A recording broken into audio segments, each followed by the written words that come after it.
Have you ever wondered what it feels like when an entire army simply vanishes? When 600,000 human beings march into a landscape and fewer than 40,000 walk back out? When the most powerful military machine ever assembled is swallowed whole by distance, cold and silence? Picture a road stretching eastward into infinity. Imagine summer dust turning to autumn mud, then to winter ice. Think of a horizon that never arrives, forests without end, and cold so profound it turns breath to crystals in the air. What kind of force could destroy the greatest invasion in history? What happens when human ambition collides with the raw indifference of geography and weather? Why does the earth itself sometimes decide the fate of empires? And what did those final survivors carry back with them besides frostbite and memory? If this story helps you drift into the quiet, you might consider subscribing to this channel. It's a small gesture, but it genuinely keeps these nighttime journeys going, and it gently reassures the algorithm that you enjoy wandering through forgotten worlds.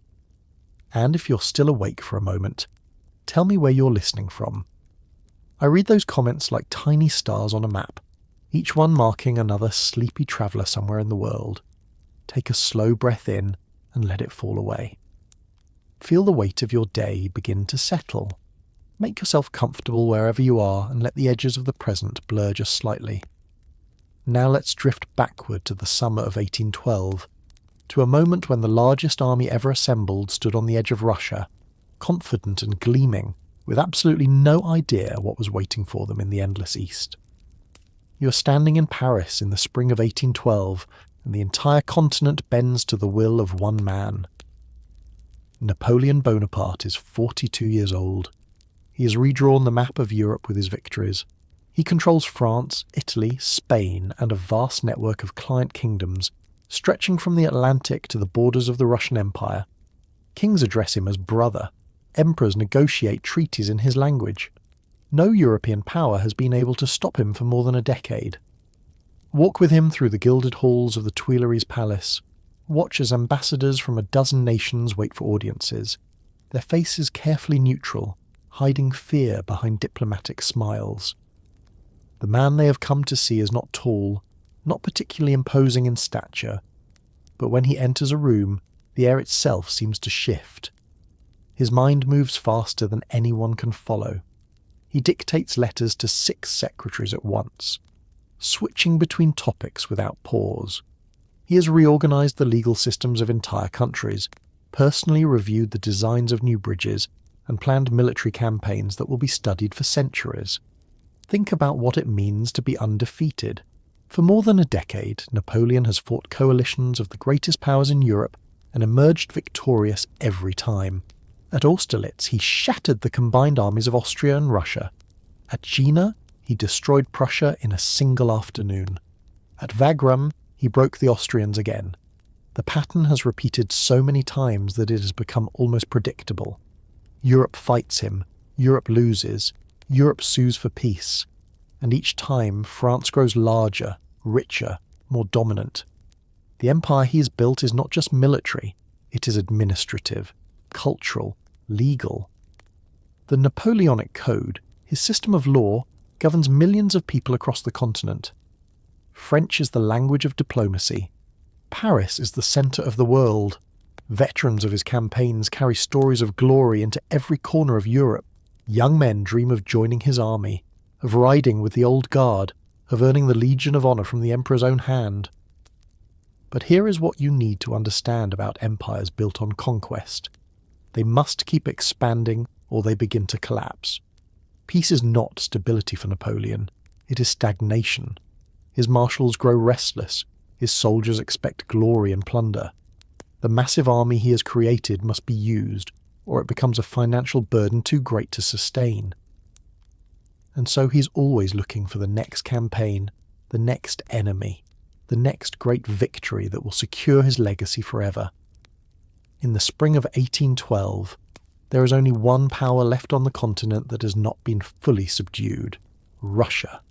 It sits to the east, vast and distant, a sleeping giant that has twice been bloodied but never truly conquered, and it has broken its alliance with France. To Napoleon, this is intolerable. If Russia can defy him, if the Tsar can ignore French demands and reopen trade with Britain, then the entire continental system begins to unravel. And so, in the quiet of his study, surrounded by maps and reports, Napoleon begins to plan. He will assemble an army larger than any the world has ever seen. He will march into Russia, force a decisive battle, crush their armies in the field, and dictate terms from Moscow. It will be, he tells himself, a short campaign. 6 weeks, perhaps 2 months at most. One final demonstration of French power, and then the Tsar will submit like all the others. He has no idea that he is planning his own destruction, that the campaign he is about to launch will break his army, shatter his reputation, and begin the cascade of defeats that will end with him dying alone on a rock in the Atlantic. In this moment, in the spring of 1812, he is still invincible, and invincible men do not recognize the edge of the cliff until they have already stepped off it. But there is one power that refuses to submit. Russia, vast and distant, has broken its alliance with France. Tsar Alexander I has reopened trade with Britain, Napoleon's eternal enemy. For Napoleon, this is not merely a diplomatic insult. It is an existential threat to his entire continental system. If Russia can defy him, others will follow. And so, in the palaces of Paris, a decision is made that will change everything. The Grande Armée will march east. The alliance between France and Russia had always been fragile, a marriage of convenience born from Napoleon's crushing victory at Friedland in 1807. The two emperors had met on a raft in the middle of the Neman River, far from their courts, and negotiated the Treaty of Tilsit. Russia agreed to join Napoleon's continental system, a massive economic blockade designed to strangle British trade and force Britain to its knees. In return, Napoleon allowed Russia a free hand in its wars with the Ottoman Empire and Sweden. But the continental system was slowly destroying the Russian economy. Russian nobility grew rich by exporting timber, grain, and hemp to Britain. These exports were the foundation of their wealth. When the ports closed, when the British ships stopped coming, the Russian aristocracy began to bleed money. Resentment grew. Pressure mounted on Tsar Alexander to break the agreement. And in 1810, quietly at first, then more openly, he did exactly that. Russian ports reopened. British goods began flowing again, and Napoleon, watching from Paris, saw his entire strategy collapsing. Think about what the continental system meant to Napoleon. It was more than economics. It was the weapon that was supposed to win the war without another major campaign. Britain, an island nation, depended utterly on trade. Cut off from European markets, Napoleon believed, and Britain would be forced to negotiate. But if Russia, the largest country in Europe, could simply ignore the blockade, then the system was meaningless. Worse, it made Napoleon look weak. It suggested that his power had limits, that a nation could defy him and survive. There were other tensions as well.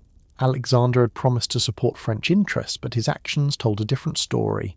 He had not helped Napoleon in his war against Austria. He had been suspiciously slow to enforce the blockade, and most troubling of all, he had begun to rebuild and modernize his army. French spies brought reports of new Russian regiments forming, of artillery parks expanding, of fortifications being strengthened along the western frontier. It looked, unmistakably, like preparation for war. Napoleon's advisers were divided. Some urged caution. Russia was enormous, they warned. Its distances were legendary. Its winters were brutal. A campaign into the Russian interior was a gamble unlike any they had taken before, but others, particularly the younger, more aggressive marshals, argued that one decisive blow would settle the matter. The Russian army was large but poorly trained, they said. Russian leadership was divided and uncertain. A fast, violent campaign would shatter their will to resist. Napoleon himself seemed to oscillate between confidence and unease. He knew the risks. He had studied the history of Charles XII of Sweden, who had invaded Russia a century earlier and been destroyed at the Battle of Poltava. But Napoleon also believed deeply in his own genius. He had done the impossible so many times before. He had taken an army across the Alps in winter. He had conquered Egypt. He had beaten coalitions of the greatest powers in Europe again and again. Why should Russia be different? And so the decision was made, not in a single moment but gradually, inevitably, as diplomatic letters went unanswered and military preparations accelerated. By the winter of 1811, it was clear to everyone in Europe that war was coming. The question was no longer if Napoleon would invade Russia, but when, and with how many men. The answer to that second question would be staggering. Napoleon would not march into Russia with an army. He would march with a nation in uniform, a force so vast that its passage would take days. He would, he believed, crush Russia through sheer overwhelming force, and then finally Europe would have peace, his peace, under his rule, forever. Across Europe, men are called to arms. From the military depots of France, from the kingdoms of Italy and Bavaria, from Poland and Austria and every corner of Napoleon's empire, soldiers gather. This is not merely a French army. It is a coalition of 20 nations, a multinational force the likes of which the world has never seen. By early summer, 685,000 men have assembled along the Russian border. It is the largest invasion force in human history. Picture the scale of this mobilization.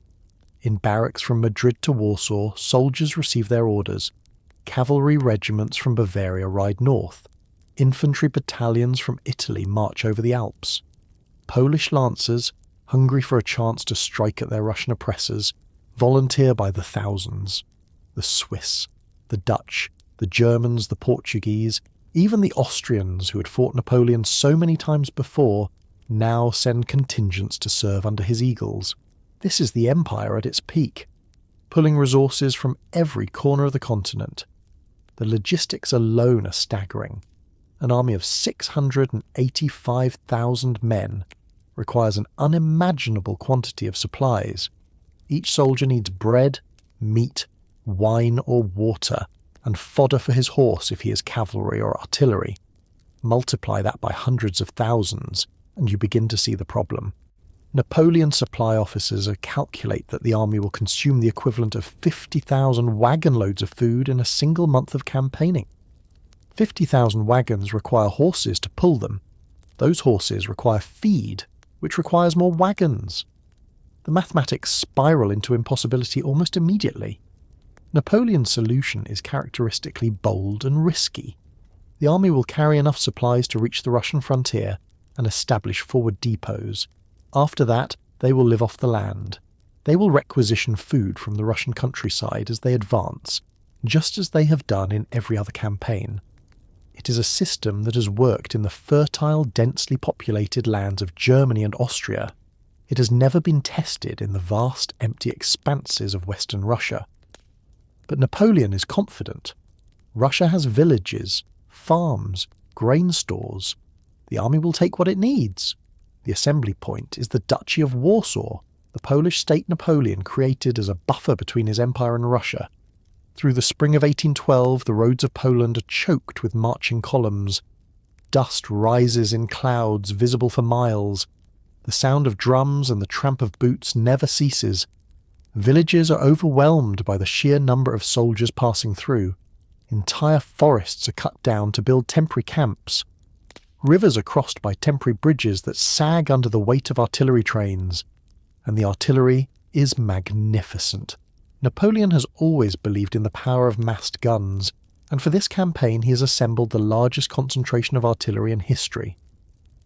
Nearly 1,300 cannons, from light horse artillery to massive 24-pound siege guns, are dragged eastward by struggling horses. Each gun requires a limber, a caisson, ammunition wagons, spare wheels, tools, and a crew of trained gunners.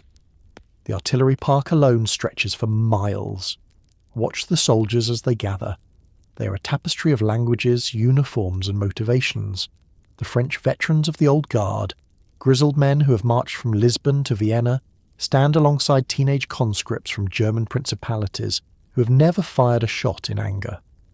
There are Poles who see this as a war of liberation, Italians who see it as another tedious obligation, and Dutch and Spanish soldiers who are here only because their countries had no choice.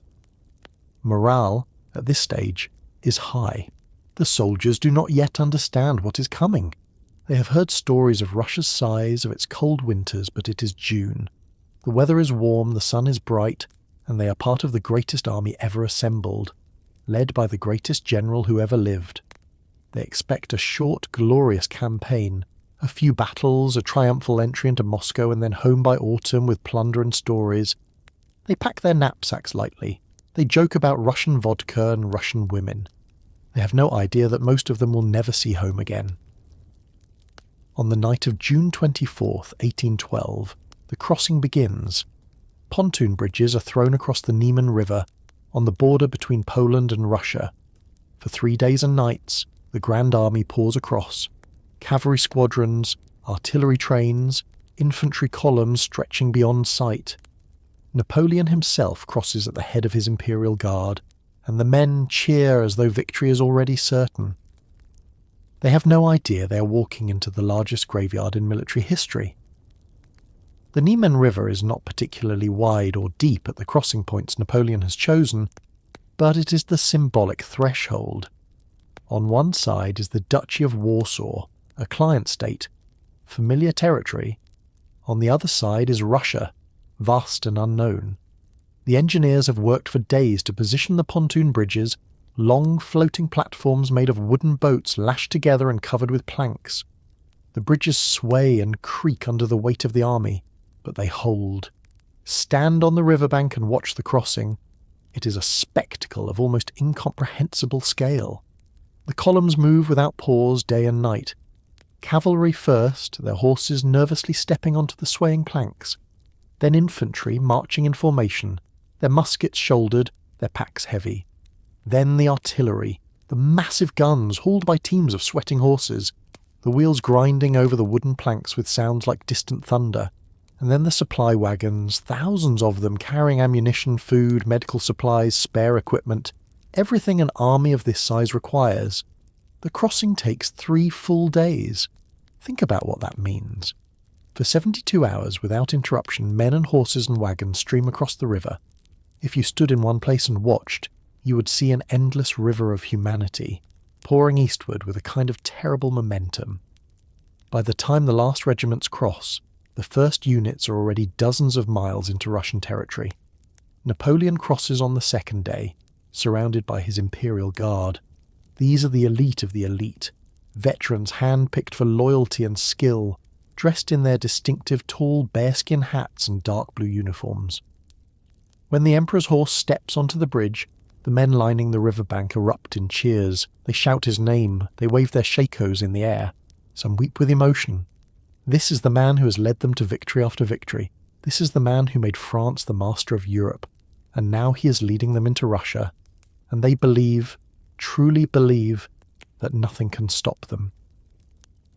There is a moment, recorded by several officers in their memoirs, when Napoleon pauses halfway across the bridge and looks eastward. He's silent for a long time, staring into the distance, into the endless horizon of forests and plains. One of his aides asks if something is wrong. Napoleon shakes his head and says nothing. Years later, some would claim he had a premonition in that moment, a sudden understanding of what was to come. But that is probably romantic fiction. More likely he was simply calculating distances, supply lines, the position of the Russian armies. Napoleon was always calculating. The Russian response to the crossing is almost non-existent. A few Cossack patrols watch from a distance and then melt away into the forests. There is no battle, no resistance, not even a skirmish. The Russian armies are withdrawing, pulling back deeper into their own territory. For Napoleon, this is both frustrating and encouraging. Frustrating because he wants a decisive battle immediately. Encouraging because it suggests the Russians are afraid that they are retreating in disorder. But here is what Napoleon does not yet understand. The retreat is not disorder. It is strategy. The Russian High Command, under the influence of generals who have studied the campaigns of Charles XII and understand the geography of their own country, has decided on a plan. They will not fight Napoleon on the frontier. They will pull him eastward, deeper and deeper into Russia, stretching his supply lines until they snap. They will burn the countryside as they retreat, denying him food and shelter. and they will wait for distance and hunger and eventually winter to do what their armies cannot. As the last regiments cross the Neman and the pontoon bridges are dismantled behind them, the Grande Armée begins its march into the Russian interior. The weather is warm. The men are well fed and confident. The roads, for now, are dry and passable. Everything seems perfect, and that perhaps is the most terrible thing of all, because perfection in war never lasts. The army is a vast machine moving forward with unstoppable momentum, and no one, not even Napoleon, has truly considered what will happen if that machine breaks down hundreds of miles from home, surrounded by enemies, in a land that offers nothing but silence and cold. Napoleon's plan is deceptively simple. He will strike deep into Russia, force the Tsar's armies into a decisive battle, crush them with overwhelming force, and dictate peace terms in Moscow by autumn. It is the same strategy that has worked for him a dozen times before. But Russia is not Austria. It is not Prussia. It is a landscape so vast that distance itself becomes a weapon, and the Russian generals know this in a way Napoleon does not yet understand. Think about every campaign Napoleon has fought before this moment. In Italy, in Austria, in Prussia, the pattern is always the same. He manoeuvres his army with brilliant speed, forcing the enemy to fight on ground of his choosing. He concentrates overwhelming force at the decisive point.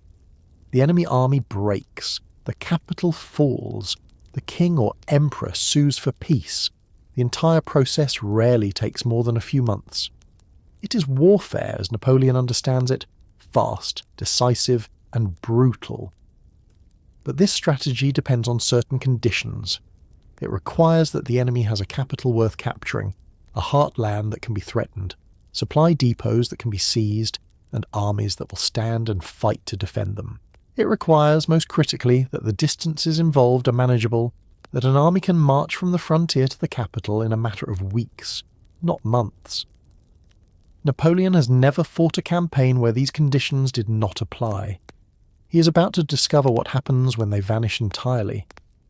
Russia is different in ways that are difficult for a Western European mind to grasp. The distance from the Neman River to Moscow is roughly the same as the distance from Paris to Vienna. But the landscape between is nothing like Central Europe. There are fewer cities, fewer roads, fewer resources. The population is scattered and poor. The villages are small and wooden, offering little in the way of supplies or shelter. And the land itself seems to go on forever, a flat, endless expanse of forests and fields that swallows armies whole. The Russian generals understand this geography in their bones. Many of them have fought campaigns in the vast steppes to the south and east. They know what distance does to an army. They know that supply lines stretched across hundreds of miles become fragile threads that can be cut by raiding cavalry. They know that soldiers marching day after day without a clear objective lose discipline and morale. And they know that Napoleon's genius for concentration and manoeuvre means nothing if there is no enemy to concentrate against, no battle to manoeuvre toward. And so the Russian strategy, debated in councils of war and argued over by generals with conflicting personalities and ambitions, begins to coalesce around a single idea: retreat. Not in panic, not in disorder, but deliberately and systematically.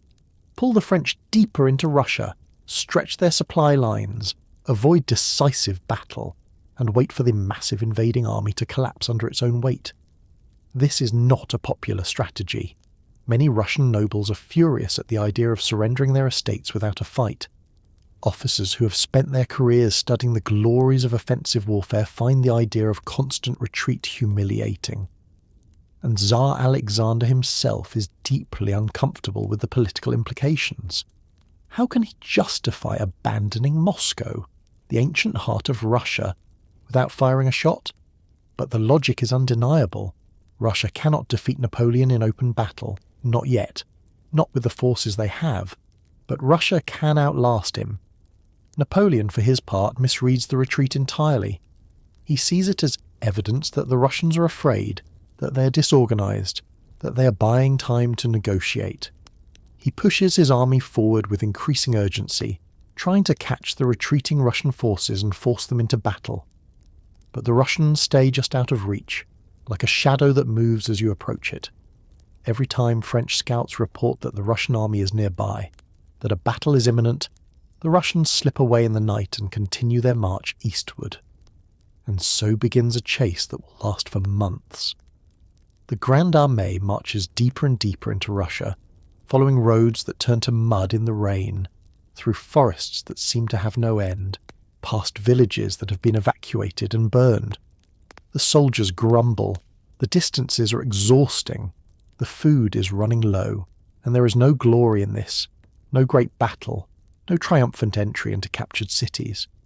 Just endless marching day after day toward a horizon that never arrives. Napoleon tells himself that this is temporary, that the Russians will have to stand and fight eventually, that Moscow is the key, and once Moscow falls, the Tsar will have no choice but to surrender.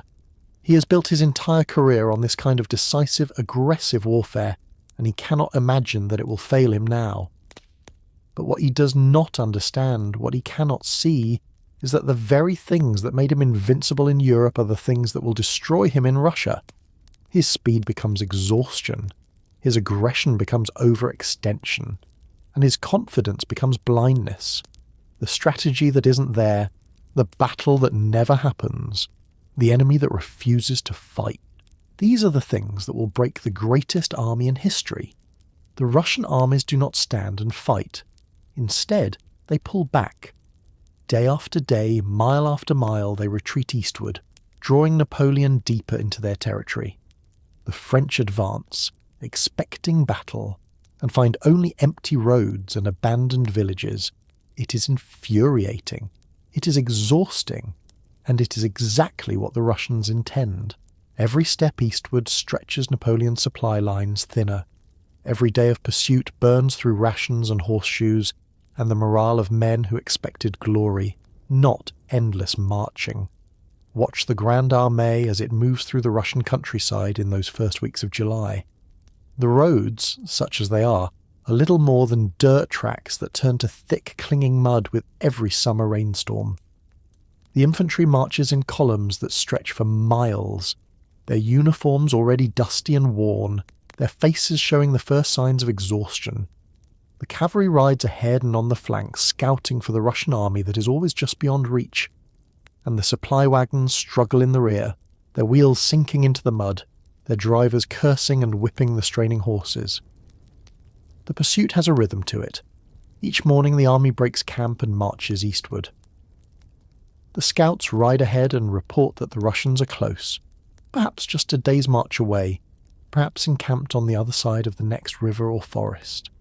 Hope rises. The soldiers quicken their pace, expecting that today will be the day that they will finally catch the enemy and have their battle. But when the advance guard arrives at the reported position, they find only abandoned campsites, still warm cooking fires, and roads churned to mud by the passage of thousands of retreating soldiers. Think about what this does to an army's psychology. Soldiers are trained to fight. They understand battle. They understand the fear and the violence and the relief when it is over. What they do not understand is this endless, purposeless marching.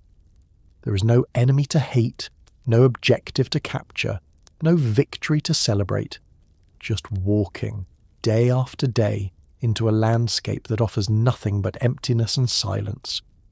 The grumbling starts quietly at first, in the evening camps around the cooking fires, but it grows louder with each passing week. The officers try to maintain discipline and morale. They remind the men that they are part of the greatest army in history, that they are led by the emperor himself, that glory awaits. But it is hard to believe in glory when your feet are blistered, your stomach is half empty, and the horizon looks exactly the same as it did yesterday and the day before.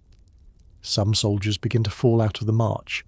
They sit down by the roadside, too exhausted to continue, and are never seen again. Desertion begins to creep through the ranks like a slow fever. The supply situation grows worse with alarming speed. Napoleon's logistical plan had assumed that the army would be able to requisition food from the Russian countryside as it advanced. But the Russians, retreating in good order, are taking or destroying everything of value. Grain stores are emptied and burned. Livestock is driven away. Even wells are sometimes filled with debris or poison to deny them to the French. The villages the army passes through are often completely abandoned, offering nothing but empty wooden houses that burn easily when frustrated soldiers set them alight. The horses suffer most of all. An army this size requires an enormous number of horses. They pull the artillery, the supply wagons, the ammunition carts. They carry the cavalry and the officers, and horses, unlike men, cannot march on empty stomachs. They need vast quantity of fodder, hay and grain, and that fodder is simply not available. The fields the army passes through have already been harvested or are not yet ready. The Russian cavalry has destroyed the stored feed, and so the horses begin to die. First a few dozen each day, then hundreds, collapsing in their traces or simply falling over dead during the night. Napoleon, riding with his imperial guard, is growing increasingly frustrated. He had expected a quick campaign, a decisive battle within the first few weeks, and a rapid conclusion. Instead, he is being drawn deeper and deeper into Russia in a chase that seems to have no end. His marshals urge caution. They suggest halting, consolidating the gains they have made, establishing a proper supply base before continuing. But Napoleon refuses. He's convinced that one more day, one more march, will bring him the battle he needs. The Tsar cannot afford to lose Moscow without a fight, he tells himself. The Russians will have to stand eventually. But the Russians do not stand. They keep retreating, and the Grande Armée keeps following, and the distance from the Neman River, from safety, from supply, grows greater with each passing day. It is a slow-motion disaster, and almost no one in the French High Command sees it clearly. They are too focused on the immediate goal, on catching the enemy, on forcing the decisive battle that will win the war. What they do not see is that they are walking into a trap. Not a trap of earthworks and hidden guns, but a trap of geography and logistics and time. The Russian retreat is not a weakness, it is a weapon, and it is working perfectly. As the Russian armies retreat, they destroy everything behind them. Fields are burned, grain stores are emptied and set aflame, wells are poisoned, entire towns are evacuated and torched. The French march through a landscape stripped bare, a land that offers nothing but smoke and silence. This is scorched earth warfare, deliberate and total. The Russians are turning their own country into a weapon, and Napoleon's vast army begins to starve even before winter arrives. The policy is brutal and systematic. Russian commanders issue orders that everything of value is to be destroyed before the French can seize it. If a village has grain stores, burn them. If there is livestock, drive it east with the retreating army.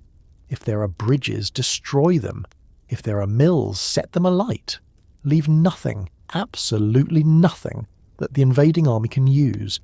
It is a strategy that requires immense sacrifice from the Russian people themselves, and the cost in human suffering is staggering. Picture a Russian village in the path of the French advance. The inhabitants have lived here for generations. Their wooden houses, their small church with its onion dome, their fields and gardens. This is everything they have.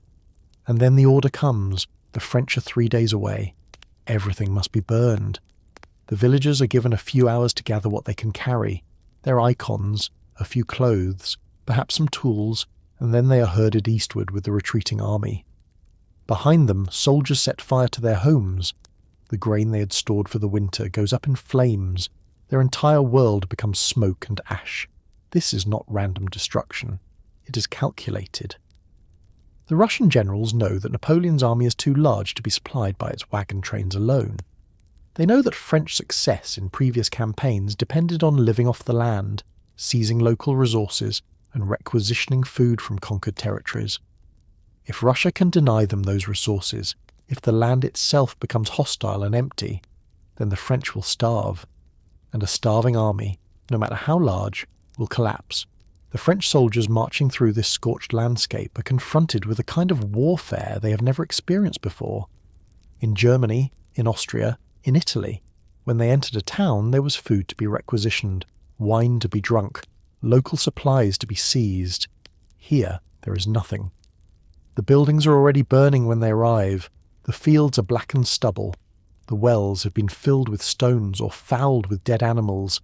The silence is absolute. Even the birds seem to have fled. Hunger begins to spread through the ranks with terrifying speed. The soldiers had been issued rations at the start of the campaign, but those rations were meant to last only until the army could begin foraging and requisitioning. Now, with nothing to forage, the rations run out and there is nothing to replace them. Men begin to eat their leather belts, boiled to make them soft enough to chew. They slaughter the weakest horses for meat, even though every horse lost diminishes the army's mobility and firepower. They forage in the forest for berries, mushrooms, anything edible, and some die from eating poisonous plants they cannot identify. The psychological impact is worse than the physical. Soldiers are used to hardship, to short rations, to sleeping on cold ground. But they are not used to this sense of being surrounded by deliberate, organised hostility. The land itself seems to be their enemy. Every village they approach has been destroyed before they can reach it. Every field they hope to harvest has been burned. It is as if Russia is trying to erase itself rather than let them have it. And in a sense, that is exactly what is happening. Disease follows hunger almost immediately. Dysentery spreads through the camps, caused by drinking from polluted water sources and eating half-spoiled food. Men weakened by malnutrition fall ill and cannot recover. There are not enough medical supplies, not enough doctors, and no proper hospitals. The sick are left behind in makeshift shelters, often with nothing more than a blanket and a flask of water. Most of them die within days. The roads become lined with shallow graves and, increasingly, with bodies that no one has the time or energy to bury.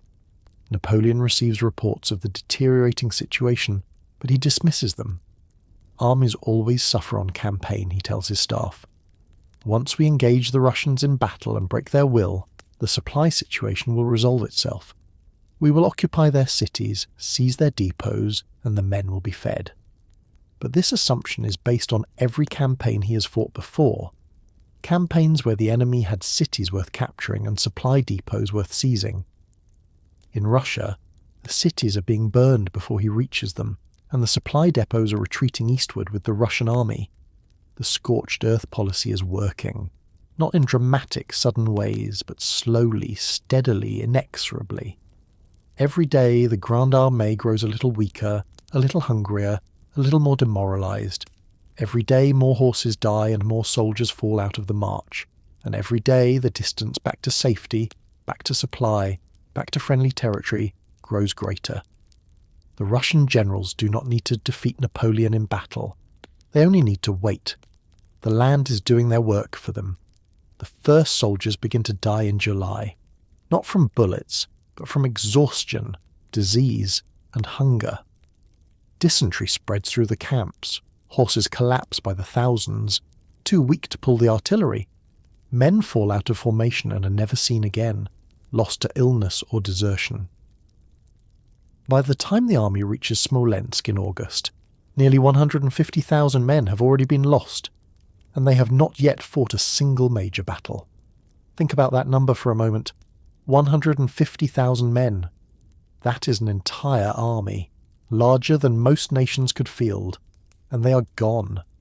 Not killed in glorious combat, not lost in a heroic last stand, but simply erased by the slow, grinding attrition of a campaign that has gone catastrophically wrong. Some have died of disease, some have starved, some have deserted, slipping away in the night and trying to make their way back west, and some have simply collapsed by the roadside and been left behind to die. The army that crosses into Russia in late June is a magnificent, confident force. By early August, it is a shadow of itself. The soldiers no longer march in neat formations. They straggle in loose groups, exhausted and hungry, their uniforms torn and filthy. The cavalry has lost so many horses that entire regiments are now fighting on foot, their once proud mounts reduced to bones and hide. The artillery, Napoleon's favourite weapon, is being systematically abandoned. Without horses to pull the guns, they are simply too heavy to move. Gun after gun is spiked, its barrel ruined to prevent the Russians from using it, and left by the roadside. Watch the faces of the soldiers as they march. The initial enthusiasm is gone, so is the confidence. What remains is a kind of grim, hollow determination, or in many cases, nothing at all. just blank eyes staring at the road ahead, one foot moving in front of the other out of sheer habit. These are men who have stopped thinking about glory or plunder, or even survival. They are simply enduring, moment by moment, because stopping means death, and moving forward at least offers the illusion of purpose. The officers try to maintain order, but it is a losing battle. Discipline, that invisible force that holds an army together, is beginning to fray. Soldiers ignore orders. They break into whatever buildings they find, looking for food or shelter. They loot the bodies of dead comrades for boots or blankets. Some form small groups and wander off into the countryside, becoming bandits and scavengers. The provosts, the military police, try to round up deserters and stragglers, but there are too many, and the provosts themselves are exhausted and demoralized. Disease is the invisible enemy, more deadly than any Russian regiment. Dysentery is the worst. It spreads through contaminated water and poor sanitation, and in an army on the march, sanitation is non-existent. Men drink from streams polluted by the army's own waste. They eat food prepared with dirty hands. They sleep in camps where thousands of sick soldiers have slept before them. The result is predictable and horrific. Men are struck down by violent cramps and fever. They become too weak to march, and within days they are dead. Typhus follows closely behind dysentery.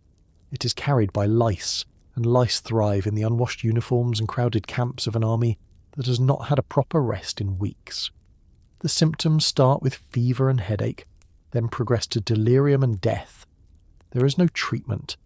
The sick are isolated as much as possible, but isolation is almost meaningless in an army where men sleep packed together for warmth. Typhus spreads through entire regiments like fire through dry grass, and then there is simple exhaustion. The human body can endure an extraordinary amount of hardship, but it has limits. The soldiers of the Grande Armée have been marching for weeks, often 20 miles a day or more in summer heat, with inadequate food and water. They sleep on the ground, they carry heavy packs, and they have no idea when it will end. Some men simply reach the limit of their endurance. Their bodies shut down. They sit down to rest and never stand up again. Their hearts stop, or they slip into a coma and die quietly in the night. By the time the army approaches Smolensk in mid-August, it is in desperate need of rest and resupply. Smolensk is a major Russian city, an important fortress, and it has supply depots that the Russians have not yet destroyed. Napoleon sees it as a turning point. Take Smolensk, secure the supplies, give the men a few days to recover, and then press on to Moscow. It is a reasonable plan. But it assumes that Smolensk will fall quickly, that the supplies will be intact, and that the Russians will not make him pay a terrible price for every mile. All of those assumptions are about to be proven wrong. Finally, at Smolensk, the Russians make a stand. For 2 days, the city burns as French and Russian forces clash in brutal street fighting. The French take the city, but it is a hollow victory. The Russians slip away again, retreating eastward, and what Napoleon captures is a smoking ruin with no food, no supplies, and no strategic value. He has won a battle, but the campaign is slipping through his fingers like sand. Smolensk is an ancient city, one of the oldest in Russia, with massive stone walls and defensive towers that date back centuries. It sits on the Dnieper River, a natural barrier, and it commands the roads leading deeper into the Russian interior. For Napoleon, it is a symbolic and strategic prize. For the Russians, it is a city worth defending, at least long enough to inflict maximum damage on the attacking French. The battle begins on August 16th. French forces approach the city and find, for the first time since crossing the Neman, a Russian army that is not retreating. Russian infantry line the walls. Russian artillery is positioned on the heights overlooking the approaches, and for a brief moment Napoleon allows himself to hope that this is the decisive battle he's been chasing for 2 months. He orders a full assault. The fighting is savage and immediate.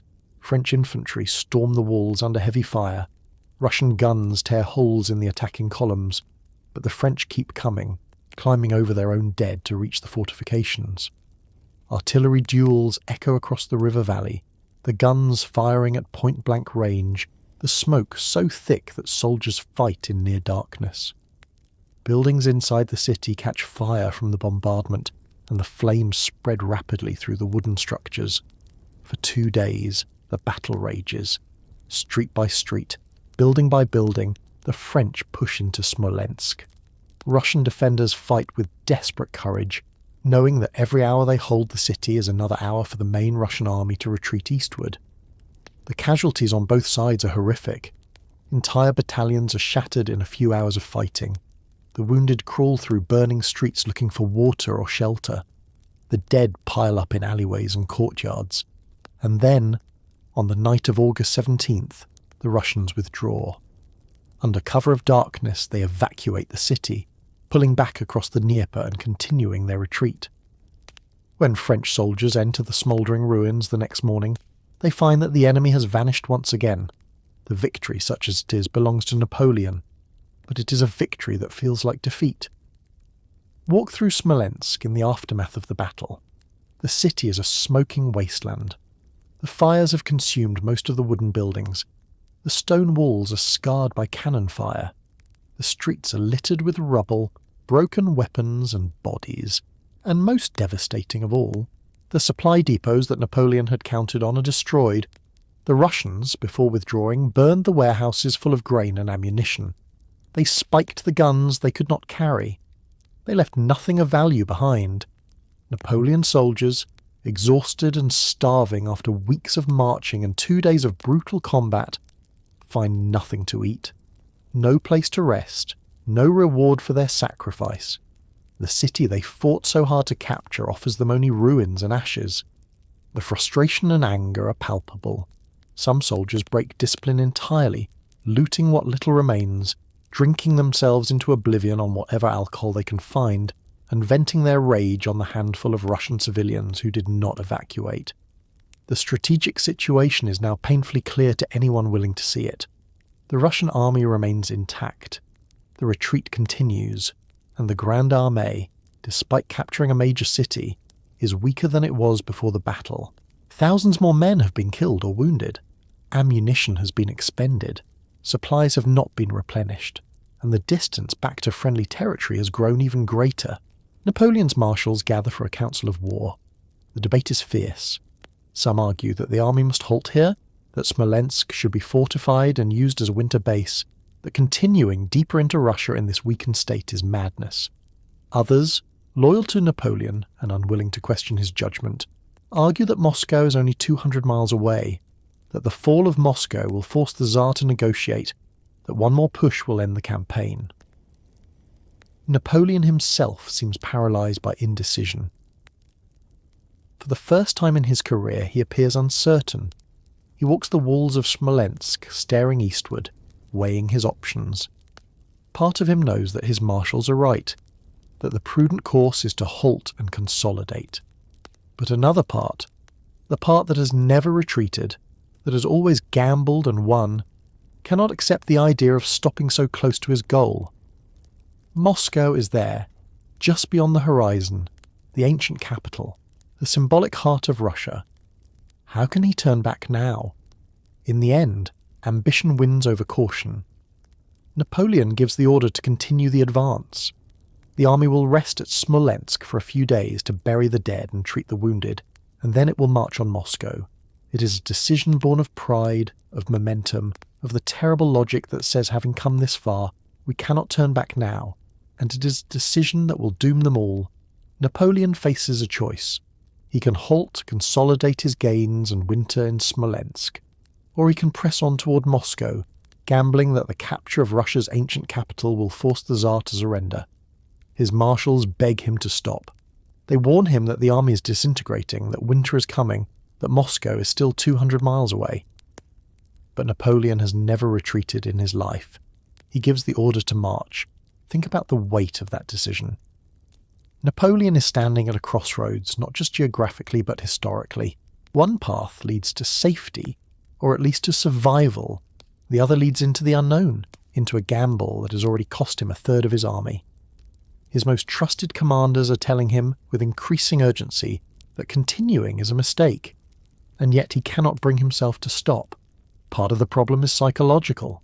Napoleon's entire identity, his entire legend, is built on forward momentum, on attack, on refusing to accept limitations. He has conquered kingdoms by doing the impossible, by pushing further than anyone thought he could, by gambling everything and winning. To halt at Smolensk, to dig in for the winter, would be an admission that he has miscalculated, that Russia is different, that his usual methods do not work here. And Napoleon Bonaparte does not admit mistakes. But there is also a strategic calculation, flawed though it is. Napoleon believes, genuinely believes, that Moscow is the key to the entire campaign. It is the ancient capital, the spiritual heart of Russia, the city of the Tsars. He assumes, based on every war he has fought before, that the fall of a nation's capital is synonymous with the collapse of its will to resist. When he captured Vienna, Austria sued for peace. When he captured Berlin, Prussia surrendered. Surely, he tells himself, the same will happen when Moscow falls. What he does not understand, what he cannot see, is that Russia is fundamentally different. The real capital of Russia is St. Petersburg, not Moscow. The Tsar and his government are there, hundreds of miles to the northwest. Moscow is important symbolically and emotionally, but it is not the seat of political power. Even more critically, Russia is so vast that the loss of a single city, even a great city, does not cripple the state.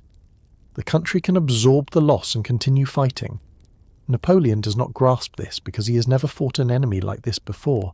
And so, in late August, the Grande Armée leaves the ruins of Smolensk and marches east. The soldiers move with a kind of weary resignation. There is no cheering now, no enthusiasm. Just the slow, grinding trudge of men who have lost faith in the campaign, but have no choice except to obey. They know, even if their emperor does not, that they are marching toward disaster. The landscape remains hostile and empty. The scorched earth policy continues. The Russian army stays ahead of them, always just out of reach, burning everything as they retreat. The weather, which had been oppressively hot in July, begins to shift. Cool nights, morning mist, the first hints that summer is ending and autumn is approaching. And autumn in Russia, as the soldiers will soon learn, is brief and treacherous, a thin margin between the heat of summer and the brutal cold of winter. The army continues to shrink. Every day more men fall out of the march. Desertion accelerates as soldiers realise that the campaign has no end in sight.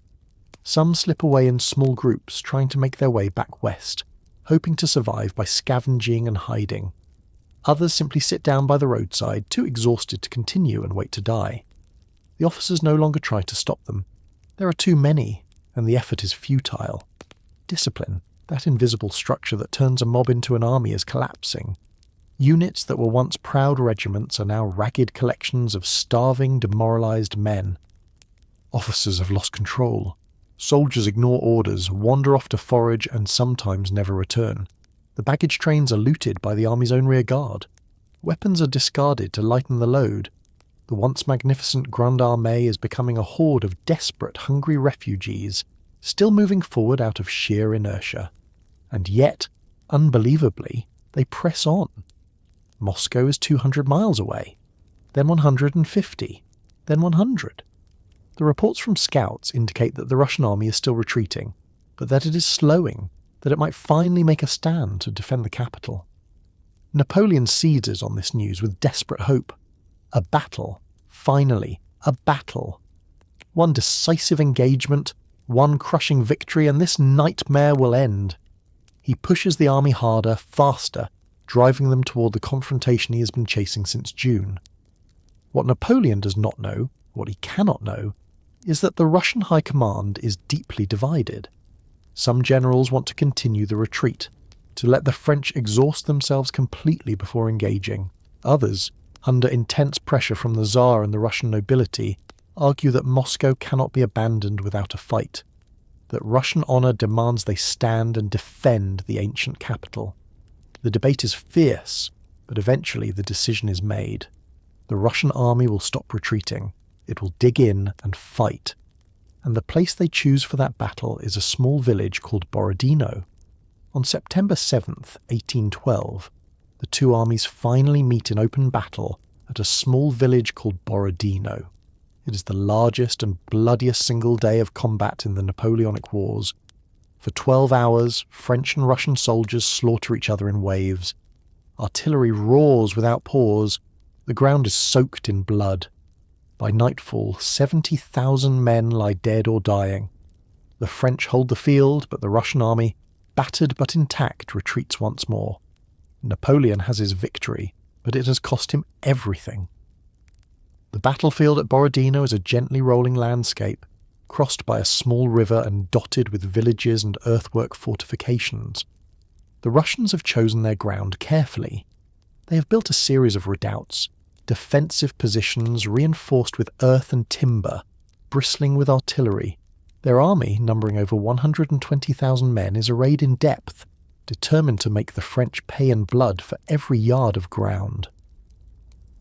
Napoleon surveys the field in the early morning light. This is what he has been waiting for since June.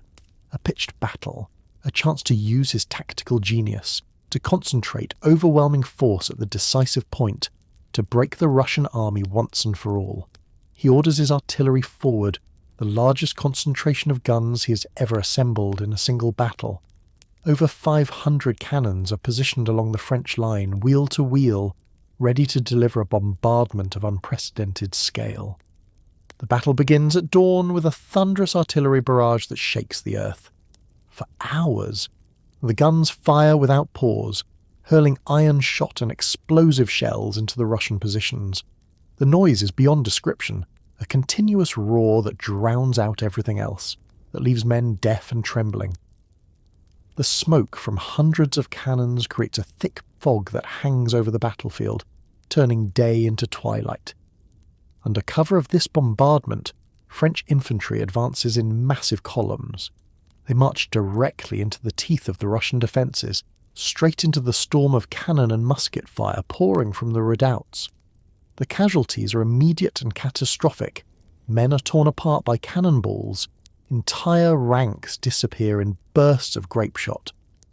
But the French keep coming, stepping over their own dead, climbing the blood-slicked earthworks, and engaging the Russian defenders in hand-to-hand combat with bayonets and rifle butts. The fighting is primal and savage. Inside the captured redoubts, French and Russian soldiers grapple in close quarters, stabbing and clubbing and strangling. Artillery crews fight to the last man to defend their guns. Infantry battalions charge and countercharge, trading volleys at ranges so close that the muzzle flashes burn the faces of the men firing. The village of Borodino itself changes hands multiple times, each side pouring troops into the burning ruins, fighting room to room through the smoke and flames. Watch the field as the hours pass. The ground becomes carpeted with bodies, thousands upon thousands of them, piled so thick in some places that advancing soldiers have to climb over mounds of dead men to reach the enemy. The wounded crawl through the carnage, looking for water or help that will not come. Horses with their riders still in the saddle lie dead in neat rows, cut down by canister shot. The river runs red, literally red. The water is so thick with blood that soldiers refuse to drink from it. Napoleon commits more and more troops, feeding regiment after regiment into the killing ground. The Russians hold their positions with suicidal courage, refusing to break, absorbing loss after loss and standing firm. By afternoon, both armies are exhausted, their formations shattered, their ammunition running low, but still the fighting continues, driven by momentum and mutual hatred and the sheer impossibility of stopping once such slaughter has begun. As evening approaches, the Russian commander makes a decision. His army has fought magnificently, but it cannot sustain these losses. The position is no longer defensible. He gives the order to retreat, pulling his battered forces back in good order under cover of darkness. When the French realise the Russians are withdrawing, there is no pursuit. They are too exhausted, too bloodied to chase. Napoleon stands on the battlefield that night, surveying the carnage by torchlight. He has won. The French hold the field. The Russians have retreated, but the victory feels hollow. 70,000 casualties, split almost evenly between both sides, entire divisions destroyed, his finest regiments decimated, and most damning of all, the Russian army has not been annihilated. It remains intact, retreating in good order, still capable of fighting. This was supposed to be the decisive battle that ended the war. Instead, it has simply bled both armies white and solved nothing. The wounded lie on the field for days. There are too many to treat, too few doctors and medical supplies to help them. Men die slowly from blood loss or infection, calling for water that no one brings. The survivors, French and Russian alike, will carry the memory of Borodino for the rest of their lives. It was the bloodiest day of the bloodiest war of the era, and it accomplished almost nothing except to prove that both sides could endure unimaginable suffering and keep fighting. On September 14th, the Grand Army reaches Moscow. The soldiers expect a triumphant entry, cheering crowds, surrender delegations. Instead, they find a ghost city. The entire population has evacuated. The Kremlin stands empty. The streets are silent. And then, that night, fires begin. All across the city, flames erupt. The Russians have set their own capital ablaze rather than let Napoleon have it. For 5 days, Moscow burns, and the French watch helplessly as their prize turns to ash. Imagine the shock of walking into Moscow and finding it empty. The Grande Armée, exhausted from the slaughter at Borodino and the final week of marching, approaches the ancient capital expecting something: resistance or surrender, battle or negotiation. What they find instead is silence. The gates stand open, the streets are deserted. No officials come forward to hand over the keys to the city. No crowds gather to watch the conquerors enter. It is as if the entire city has simply vanished.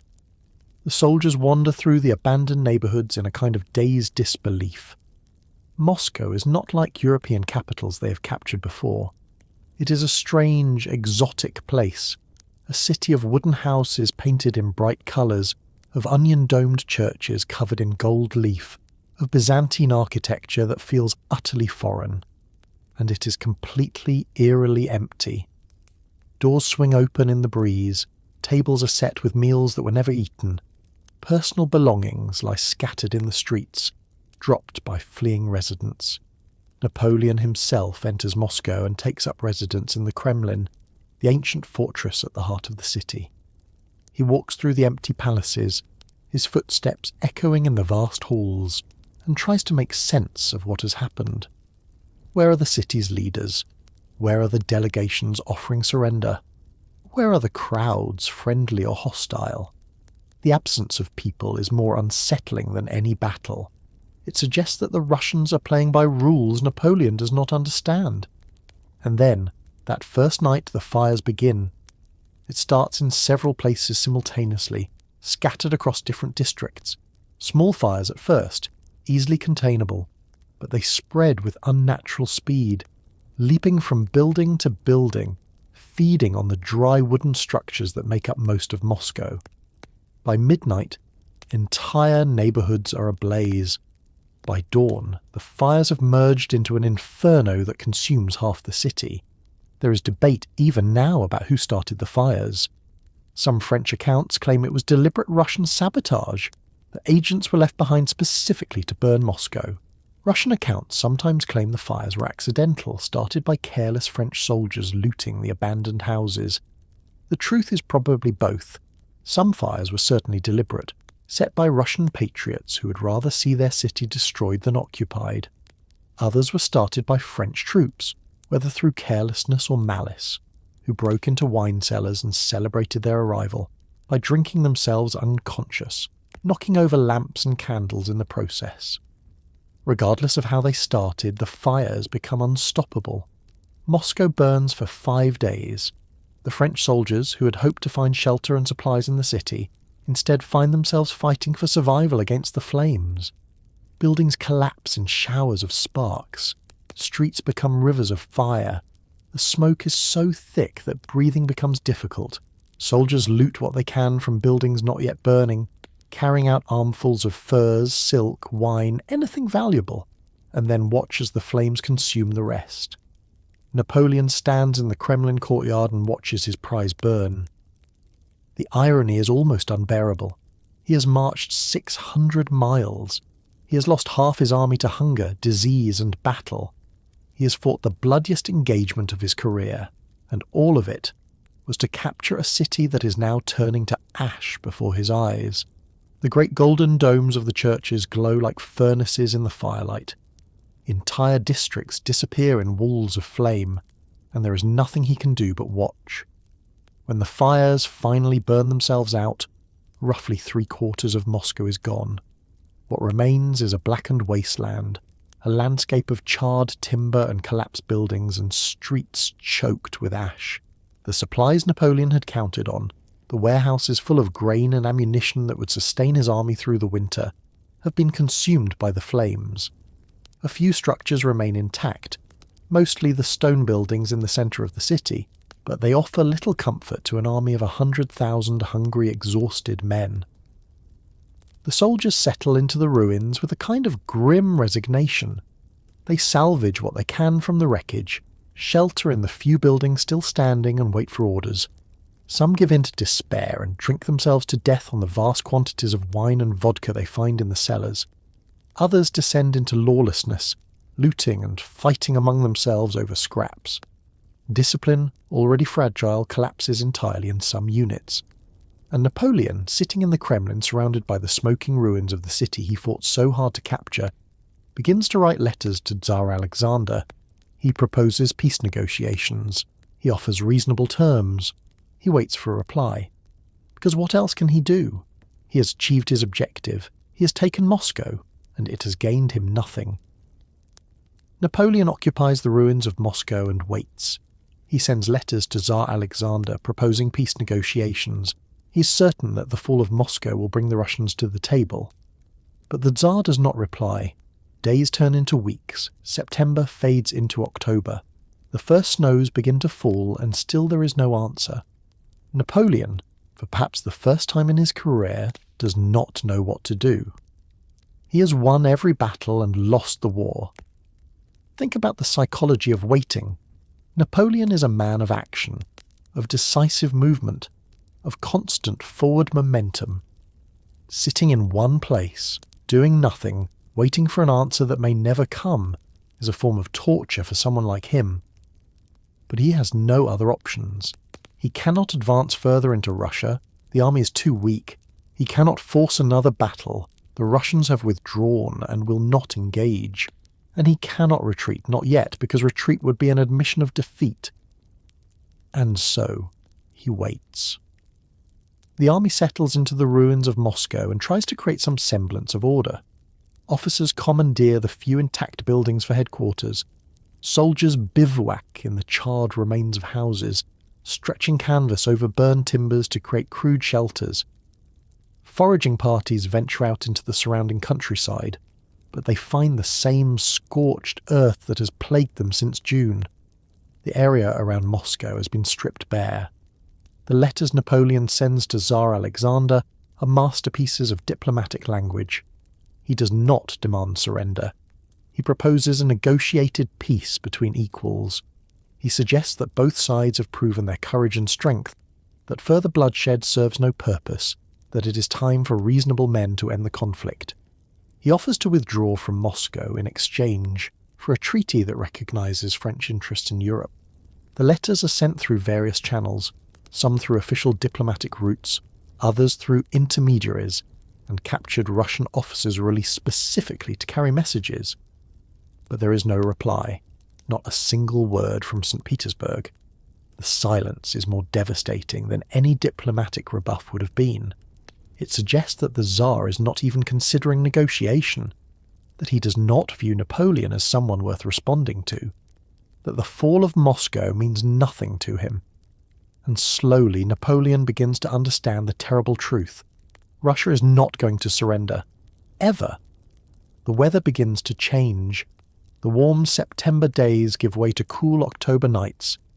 The soldiers, many of whom are still wearing the same uniforms they marched in with, start to feel the cold. Frost appears on the ground in the mornings.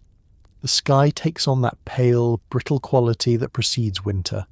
The officers begin to mutter among themselves. If we are going to retreat, they say quietly, we need to do it soon, before the real cold comes, before the roads become impassable. But Napoleon cannot bring himself to give the order. To retreat without a treaty, without even a response from the Tsar, would be to admit that the entire campaign has been a failure. 600 miles marched for nothing. 200,000 men lost for nothing. The greatest army ever assembled destroyed for nothing. His pride will not allow it. His strategic sense tells him that there must be some way to salvage the situation. And so he waits, day after day, hoping for a letter that never arrives. The army begins to disintegrate during this period of waiting. With no clear objective, no immediate danger to fight against, and no end in sight, the soldiers lose what little discipline they have left. Drunkenness becomes endemic. Looting intensifies. Fights break out between different regiments over salvaged supplies. Some men simply wander off, either deserting or dying alone in the ruins. The officers try to maintain order, but it is a losing battle. Disease continues to ravage the ranks. Typhus is now widespread. Dysentery has never stopped, and new ailments appear. Respiratory infections brought on by sleeping in damp, cold conditions, wounds from Borodino that have become infected, mental breakdowns from the stress and exhaustion of the campaign. The makeshift hospitals in Moscow are overwhelmed, understaffed and unsanitary. Men die by the hundreds each day, and their bodies are buried in mass graves on the outskirts of the city. And still Napoleon waits. October wears on. The first real snow falls, a light dusting that melts quickly but serves as an unmistakable warning. The marshals become increasingly desperate in their appeals. We must leave, they tell him. Now, while we still can. The army is dying here. But Napoleon, paralysed by indecision and pride, continues to hope that tomorrow will bring a response, that the Tsar will finally acknowledge reality and begin negotiations. It is not until October 19th, after 5 full weeks of occupation, that Napoleon finally accepts the truth. There will be no treaty, no negotiation, no response at all. The Russians are content to let him sit in the ruins of Moscow until winter destroys his army completely. And so, reluctantly, bitterly, he gives the order that he has been avoiding since September. The army will withdraw. They will march back to Smolensk, establish winter quarters there, and resume the campaign in the spring. He tells himself and his marshals that this is a tactical repositioning, a temporary withdrawal to consolidate their gains. But everyone knows what it really is. It is a retreat. The Grande Armée, undefeated in battle, is turning around and going home, and they are starting that long march home in late October, with winter already beginning, with their supplies exhausted, and with over 600 miles of hostile, barren country between them and safety. The disaster that has been building since June is about to reach its horrifying conclusion on October 19th, after waiting for 5 weeks in the burned ruins of Moscow. Napoleon gives the order that seals his army's fate. They will retreat. He tells his officers it is a tactical withdrawal, that they will winter in Smolensk and resume the campaign in spring. But everyone knows the truth. This is a defeat. The Grande Armée, reduced now to barely 100,000 effective soldiers, begins the long march home, and winter is already here. The morning of the retreat is cold and grey.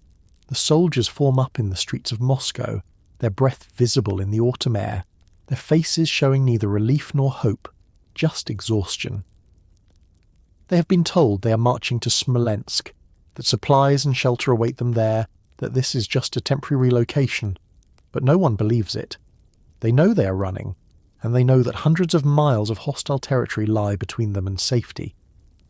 The army that leaves Moscow bears almost no resemblance to the army that invaded Russia in June. These are not the confident, well-fed soldiers who crossed the Neman River 4 months ago.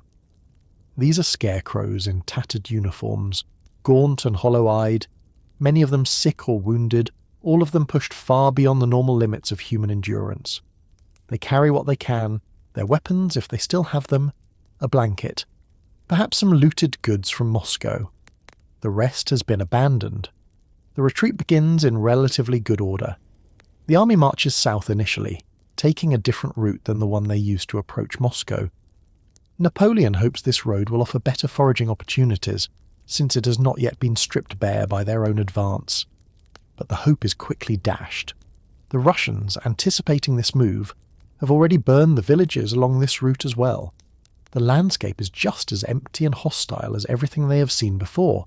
Within days the weather turns, the temperature drops sharply, the autumn rains begin, cold and relentless, turning the roads into rivers of thick mud. The soldiers march through it ankle deep, sometimes knee deep, the mud sucking at their boots with every step. The horses sink to their bellies and have to be whipped to keep moving.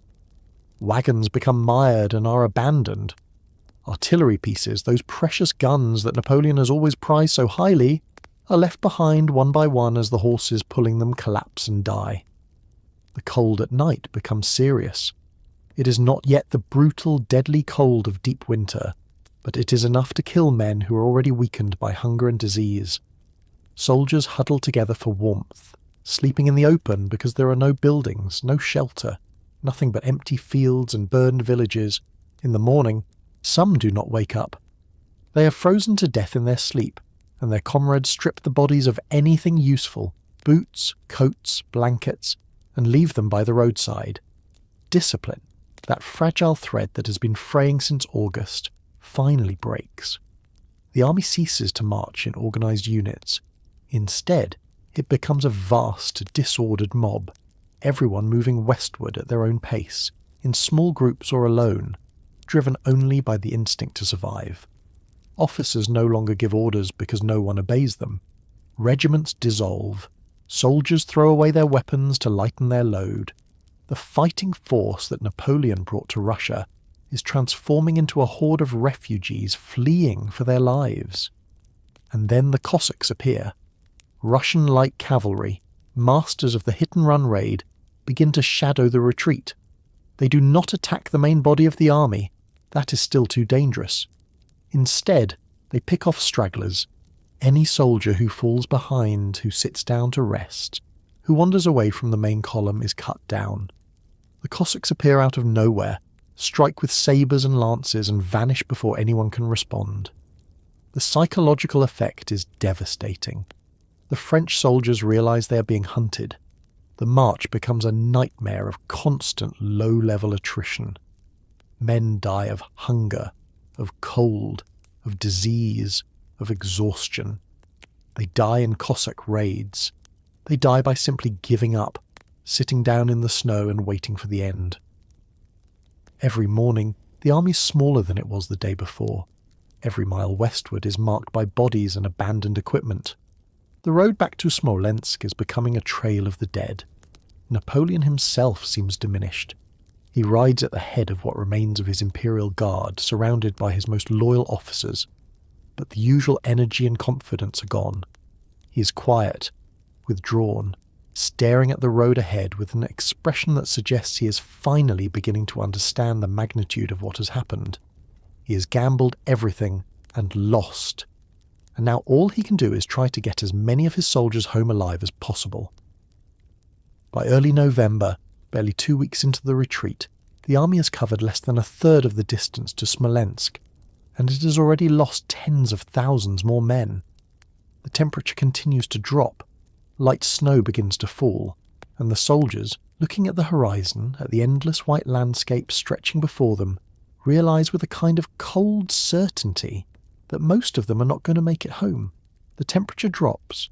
In early November, the first real freeze comes, and it does not stop.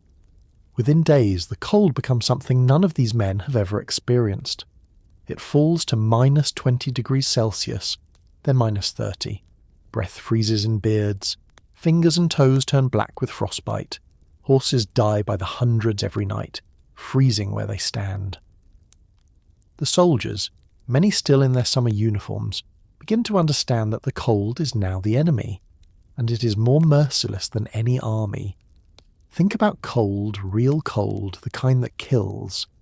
This is not the discomfort of a chilly day. This is cold that penetrates to the bone, that makes every breath painful, that turns exposed skin white and numb in minutes. The soldiers of the Grande Armée, many of them from southern France, from Italy, from Spain, have never experienced anything like this. They have no frame of reference, no understanding of how to protect themselves, no equipment designed for survival in these conditions. The uniforms they wear are wool, designed for European campaigns with moderate climates. They offer some protection, but not nearly enough. Many soldiers have lost their coats, traded them for food, or had them stolen by desperate comrades. Some are literally in rags, their uniforms torn to pieces by months of marching. They wrap themselves in whatever they can find, blankets, pieces of canvas, strips of cloth torn from the dead. Some soldiers drape themselves in furs looted from Moscow, creating bizarre, ragged costumes that make them look more like beggars than soldiers. The nights are the worst. When the sun sets, the temperature plummets. The soldiers cannot build proper fires because there is often no wood, and when there is, it is too wet or too frozen to burn easily. They huddle together in groups of 10 or 20, lying on the frozen ground, pressing against each other for warmth. The men on the outside of these human clusters freeze. In the morning, the survivors stand up and leave the frozen bodies behind, their faces peaceful, as if they are simply sleeping. Frostbite becomes universal. Fingers and toes, exposed to the cold, lose circulation and freeze solid. At first they turn white and numb. The soldiers cannot feel them. They cannot work the triggers of their muskets or untie the laces of their boots. Then the frozen flesh turns black as the tissue dies. Eventually, if the victim survives long enough, the blackened digits fall off, leaving stumps. Thousands of men lose fingers, toes, entire feet, ears, noses. The lucky ones die before gangrene sets in. The horses suffer even more than the men. They have no shelter, no blankets, no way to protect themselves. At night they stand in the open, their heads down, their bodies shaking uncontrollably. Ice forms on their coats. Their breath comes in laboured, steaming gasps. And then one by one they simply collapse and die. In the morning the road is lined with frozen horse carcasses, dozens of them, sometimes hundreds, their legs stiff and straight, their eyes open and glazed. When a horse dies, the starving soldiers descend on it immediately. They hack at the frozen flesh with knives, swords, bayonets, anything sharp. They cut away chunks of meat and try to cook it over small fires, or they simply eat it raw, too hungry to care. Some soldiers have become so desperate that they do not wait for the horses to die. They kill the weakest animals themselves, slaughtering the very creatures that are supposed to be pulling the artillery and supply wagons, because meat is meat and staying alive for one more day is all that matters. The loss of the horses creates a cascading disaster. Without horses, the artillery must be abandoned. Napoleon's guns, the weapons he has always relied on, are spiked and left by the roadside. Without horses, the supply wagons cannot move. They are emptied, burned, and abandoned. Without horses, the cavalry ceases to exist. The proud squadrons that charged at Borodino are now dismounted, walking alongside the infantry, their sabres dragging in the snow, and the cold continues to deepen. By mid-November it is colder than most of these men can comprehend. The air itself feels solid, like breathing shards of glass. Water freezes instantly. Men urinate and watch the stream freeze before it hits the ground. Weapons freeze. Muskets will not fire because the mechanisms are locked with ice. Swords stick in their scabbards. Even the act of eating becomes difficult because food freezes solid and has to be thawed before it can be chewed. The soldiers adapt, in the ways that humans always adapt to survive. They learn to keep moving, because stopping means freezing. They learn to wrap their feet in rags and straw to prevent frostbite. They learn to sleep sitting up, leaning against each other, because lying down in the snow is death. They learn to recognise the signs of hypothermia in their comrades, the slurred speech, the confusion, the desire to lie down and rest. And they know that when a man starts to talk about how warm he feels, he has only minutes to live. But adaptation has limits. The human body can endure only so much. The soldiers are not just cold, they are also starving, diseased, exhausted, and demoralised. The cold is simply the final crushing weight on men who are already broken. It is not the only thing killing them, but it is the thing that makes survival impossible. In warmth, a starving man might live for weeks. In this cold, he dies in days. The temperature has become the ultimate arbiter of who lives and who dies, and it shows no mercy. The retreat becomes a nightmare. The road back is the same road they marched in on, and it has already been stripped of everything. There is no food. There is no shelter. Discipline collapses. Entire regiments dissolve as men abandon formation to scavenge for scraps. The roadside becomes lined with corpses frozen in the positions they died. Some sitting, some crawling, some standing, turned to ice where they fell. The army is dying, and there is no enemy in sight. Walk along the road west from Moscow in late November of 1812, and you will see a landscape unlike anything in the history of warfare. The road itself is barely visible, churned into frozen mud by the passage of hundreds of thousands of feet. On either side, for as far as you can see, are bodies, thousands upon thousands of bodies. French soldiers, Italian soldiers, Polish soldiers, German soldiers, all of them frozen solid, preserved by the cold in the exact positions they held when they died. Some are sitting upright, their backs against trees or rocks, their hands folded in their laps, as if they simply decided to rest for a moment and never stood up again. Some are lying face down in the snow, their arms stretched out ahead of them, as if they were crawling towards some imagined safety when the cold finally took them. Some are standing, frozen mid-stride, leaning forward against the wind, their faces covered with ice, monuments to the act of walking that their bodies could no longer complete. The variety of death is almost infinite. Here is a soldier who died clutching a frozen piece of bread he was too weak to eat. There is a cavalry officer still in his saddle. His horse collapsed beneath him, both frozen together. Over there is a group of men who huddled together for warmth and froze as a unit, locked in a final embrace. The bodies are so numerous that in some places they form obstacles, and the living have to pick their way between the dead to continue their march. The survivors become numb to the horror. They walk past the corpses without reaction, without even looking, because to acknowledge them is to acknowledge their own inevitable fate. Some soldiers sit down next to dead comrades to rest, leaning against frozen bodies as if they were furniture. Others step on the dead without apology or hesitation, because the road is too crowded with corpses to avoid them. Death has become so common, so ordinary, that it no longer registers as tragic. It is simply the background reality of the retreat. And yet, even in this nightmare, there are moments of terrible clarity. A soldier recognizes a frozen body as someone he knew, a friend from his regiment, and the recognition breaks through the numbness for just a moment. He stands there, staring, remembering the man as he was, and then the cold forces him to keep moving. Or a man finds his brother's body by the roadside, frozen and half buried in snow, and he has neither the strength nor the tools to bury him properly. He can only take a memento, a button or a letter, and leave him there. The abandoned equipment is almost as plentiful as the bodies. The road is littered with muskets, sabres, helmets, packs, everything soldiers once carried. Cannons are spaced along the route like mile markers, their barrels spiked, their carriages broken. Wagons that once carried supplies or wounded soldiers are now empty, their contents looted or lost. The army is shedding everything that made it an army, leaving behind a trail of metal and wood and frozen flesh that stretches for hundreds of miles. There is no order anymore, no formation, no chain of command.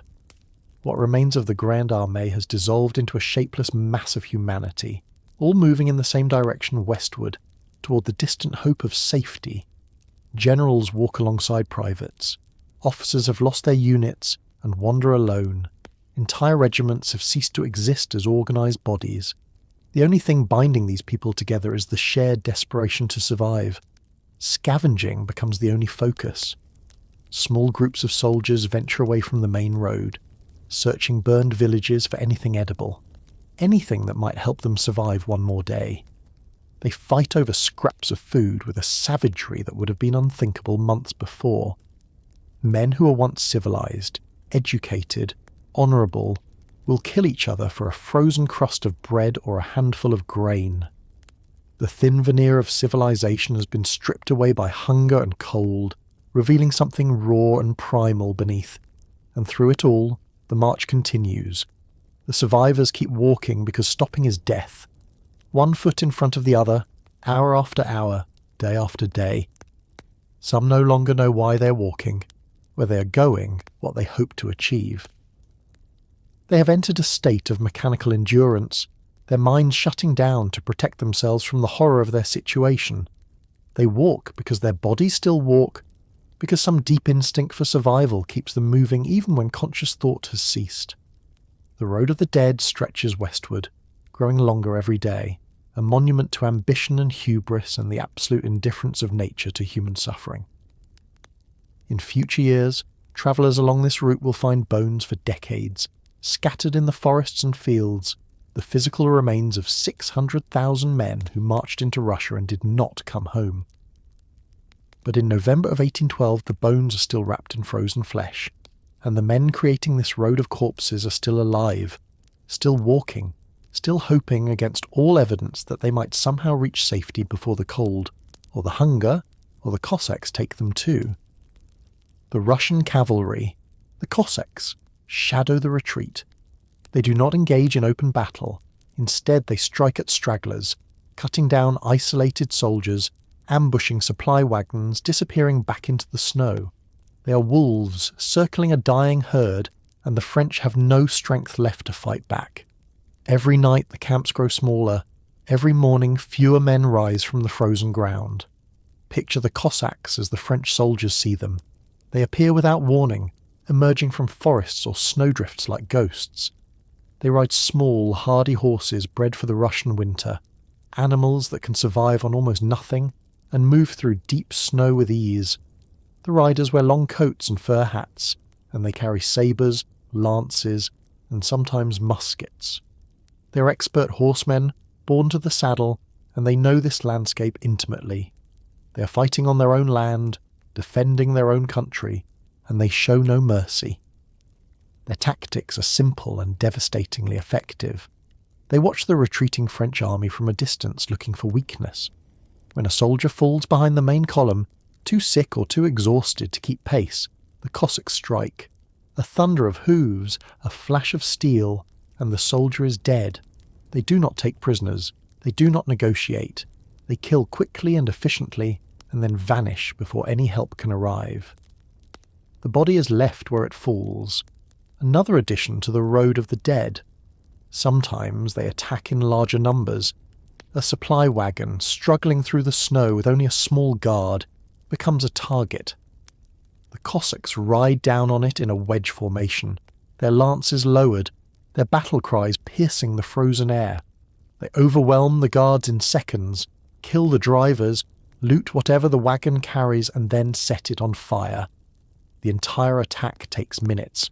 By the time French soldiers from the main column rush to help, there is nothing left but bodies and smoke. The psychological impact is worse than the physical losses. The French soldiers live in constant fear. They know that at any moment, if they fall behind, if they wander away from the group, if they stop to rest, the Cossacks will come. It is like being hunted by predators. The soldiers scan the horizon constantly, looking for riders. Every distant sound makes them flinch. The stress is exhausting, adding another layer of suffering to men who are already at the breaking point. And the Cossacks are not the only threat. Partisan groups, Russian peasants armed with axes and pitchforks, also attack the retreating French. These are not professional soldiers. They are farmers, villagers, ordinary people whose homes have been burned, whose families have been killed, who have every reason to hate the invaders. They set up ambushes on forest paths, attack isolated foragers, and show a particular brutality toward any French soldiers they capture. The Grande Armée is not just retreating through a hostile landscape. It is retreating through a hostile population that wants them dead. The French try to organise defences, but they lack the strength and resources. Cavalry could patrol the flanks and keep the Cossacks at bay, but most of the French horses are dead. Infantry could form protective screens, but the soldiers are too weak and too demoralised to maintain formation. Officers issue orders to stay together, to help stragglers, to fight back against the raiders, but the orders are ignored. Every man is focused solely on his own survival. There are moments of desperate resistance. Sometimes a group of soldiers, cornered by Cossacks with no hope of escape, will form a square and fight to the last man. These brief savage skirmishes are fought with a ferocity born of desperation.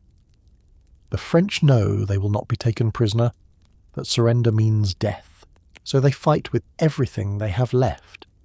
Sometimes they drive the Cossacks off. More often, they are overwhelmed and killed. Either way, it makes no difference to the larger picture. The retreat continues, and the Cossacks continue to hunt. At night, the fear intensifies. The French camps are loose, disorganised affairs, just clusters of men huddled around small fires if they can get fires to burn. The Cossacks sometimes raid these camps, riding through in the darkness, killing and looting and vanishing before anyone can mount a defence. The French soldiers try to sleep in shifts, keeping watch, but exhaustion defeats them. Men fall asleep on guard duty and never wake up, killed silently by raiders or frozen to death where they stood. The Cossacks themselves suffer from the cold and the hardship of the campaign, but they have the advantage of fighting in their own land. They know where to find shelter, where to scavenge food, how to survive the Russian winter, and they are motivated by patriotism and revenge. Every French soldier they kill is one less invader on Russian soil. Every wagon they burn is a small victory. They fight not for glory or conquest, but for their homes and families, and that makes them more dangerous than any professional army. By the time the remnants of the Grande Armée reach the Berezina River in late November, the Cossacks have killed tens of thousands of stragglers. Not in great battles, not in heroic engagements, but in 1,000 small, brutal raids. They have turned the retreat into a running massacre, picking off the weak and the slow, hastening the collapse of an army that is already dying. They are the wolves, and the French are the prey. And in the frozen wilderness of western Russia, there is no escape. In late November, the retreating army reaches the Berezina River. The bridges have been destroyed. The river is partially frozen, but not enough to walk across. Engineers work in waist-deep icy water to build pontoon bridges while the Russian army closes in from three sides. For 2 days, the remnants of the Grande Armée fight desperately to cross. Thousands drown. Thousands more are killed. But enough escape to continue the retreat. It is a miracle of desperation, and it costs them everything. The Berezina River is not particularly wide or deep under normal circumstances, but in late November it has become a death trap. The water is near freezing, filled with chunks of ice, flowing fast enough to sweep a man off his feet. The riverbanks are steep and muddy. And most critically, the bridges that once spanned it have been destroyed by the retreating Russians. The French army, with Russian forces closing in from multiple directions, is trapped on the eastern bank with no way across. Napoleon summons his engineers and gives them an impossible task. Build 2 pontoon bridges across the river, build them quickly, and build them strong enough to support the weight of artillery and thousands of desperate soldiers. The engineers, led by a French general named Eblé, understand that this is the army's last hope. If they fail, everyone dies here, either drowned in the river or massacred by the pursuing Russians. The engineers wade into the freezing water and begin their work. They have prefabricated pontoon sections, floating platforms that can be linked together to form a temporary bridge, but assembling them in these conditions is almost impossible. The water is so cold that men can only work for a few minutes before they lose feeling in their limbs and have to be pulled out. Some stay in too long and die of hypothermia, their bodies floating downstream. Others slip on the ice-covered rocks and are swept away by the current. But somehow, impossibly, the bridges begin to take shape. The engineers hammer and tie and anchor the pontoons, working in shifts, sacrificing their own lives to save the army. By the afternoon of November 26th, 2 bridges span the river, narrow and fragile but functional. One is designated for infantry, the other for artillery and vehicles. The order is given to begin the crossing, and what follows is chaos on a scale that defies description. Imagine tens of thousands of desperate, terrified people trying to cross two narrow bridges at the same time. The soldiers on the eastern bank, hearing that the bridges are complete, surge forward in a mob. There is no order, no organisation, no queue. Everyone is trying to cross at once, convinced that the Russians will arrive at any moment and that the last people across will be killed. The crush of bodies at the bridge entrances is so intense that people are trampled to death before they even reach the river. On the bridges themselves, the situation is even worse. The platforms are slick with ice and swaying under the weight of thousands of people. Soldiers slip and fall into the freezing water, where they drown almost instantly, weighed down by their equipment and paralysed by the cold. Wagons trying to cross the artillery bridge get stuck, blocking the flow, and are pushed into the river by the desperate mob behind them. Horses panic and rear, crushing soldiers and breaking through the bridge railings. And then the Russian artillery arrives. Positioned on the heights overlooking the river, they open fire on the bridges and the mass of humanity trying to cross. Cannonballs plunge into the packed crowds, each shot killing dozens. Shells explode among the soldiers, sending shrapnel scything through the tightly packed bodies. The screaming is constant, a wall of sound that drowns out everything else. People are torn apart by artillery fire, crushed in the stampede or pushed into the river to drown. The crossing lasts for 2 days and nights. For 48 hours, the bridges are packed with desperate humanity, the artillery firing continuously, the bodies piling up on the riverbanks and floating downstream. The engineers work frantically to repair the bridges as they sag and break under the impossible load.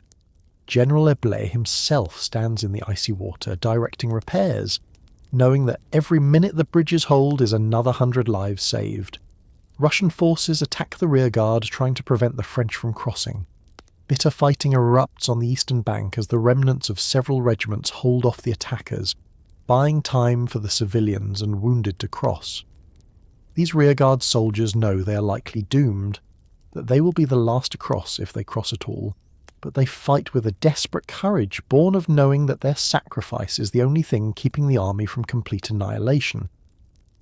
Finally, on the morning of November the 29th, the last organised French units crossed the river. Behind them, on the eastern bank, thousands of stragglers remain, soldiers too weak to push through the mob, civilians who followed the army, wounded men who could not move fast enough. The engineers are ordered to burn the bridges to prevent the Russians from pursuing. As the flames consume the wooden structures, the people left behind realise they are abandoned. Some try to wade across and drown. Others wait for the Russians, hoping for mercy that rarely comes. The crossing of the Berezina costs the French army perhaps 30,000 more casualties, dead, wounded, drowned or captured. But it also allows the core of the army, including Napoleon and the Imperial Guard, to escape. In military terms, it is a successful delaying action, a fighting retreat that prevents total destruction.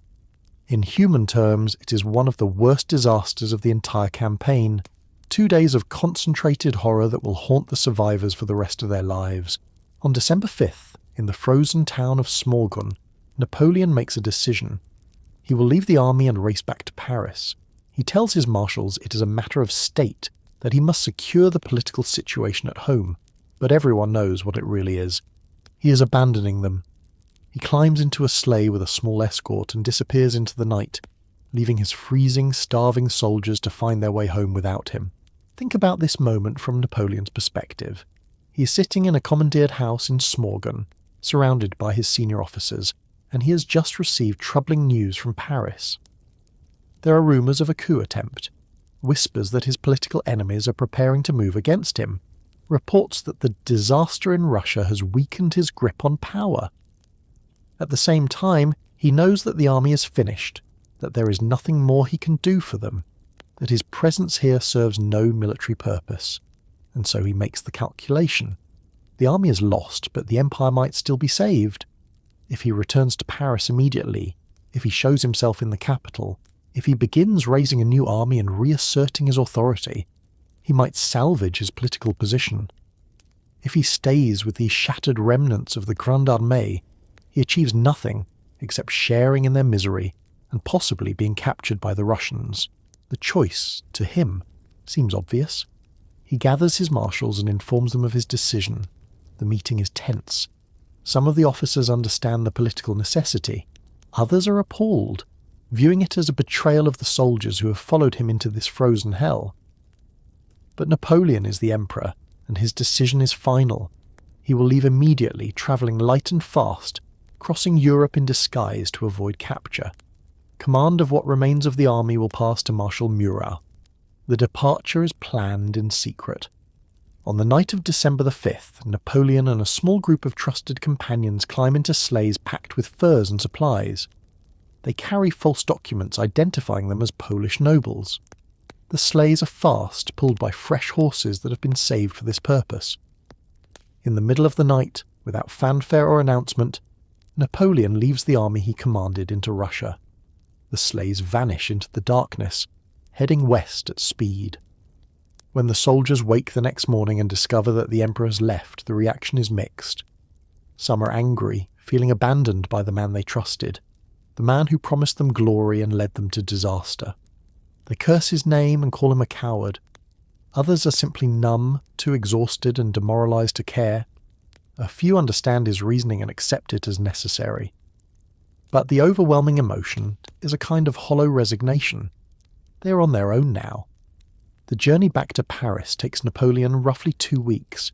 He travels day and night, stopping only to change horses and rest briefly.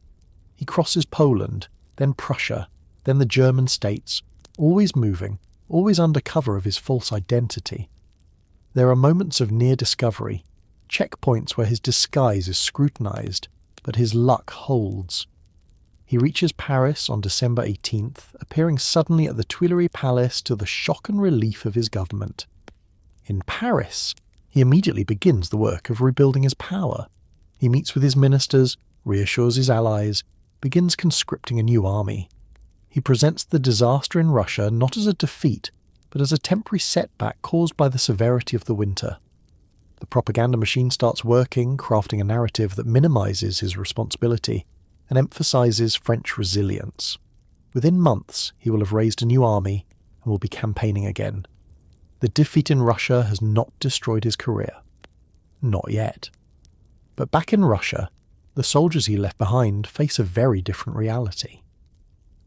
Without Napoleon's presence, what little cohesion remained in the army dissolves further. Marshal Murat, now in command, is a brave cavalry officer but not a strategic genius. He does his best to organise the retreat, but the situation is beyond salvaging.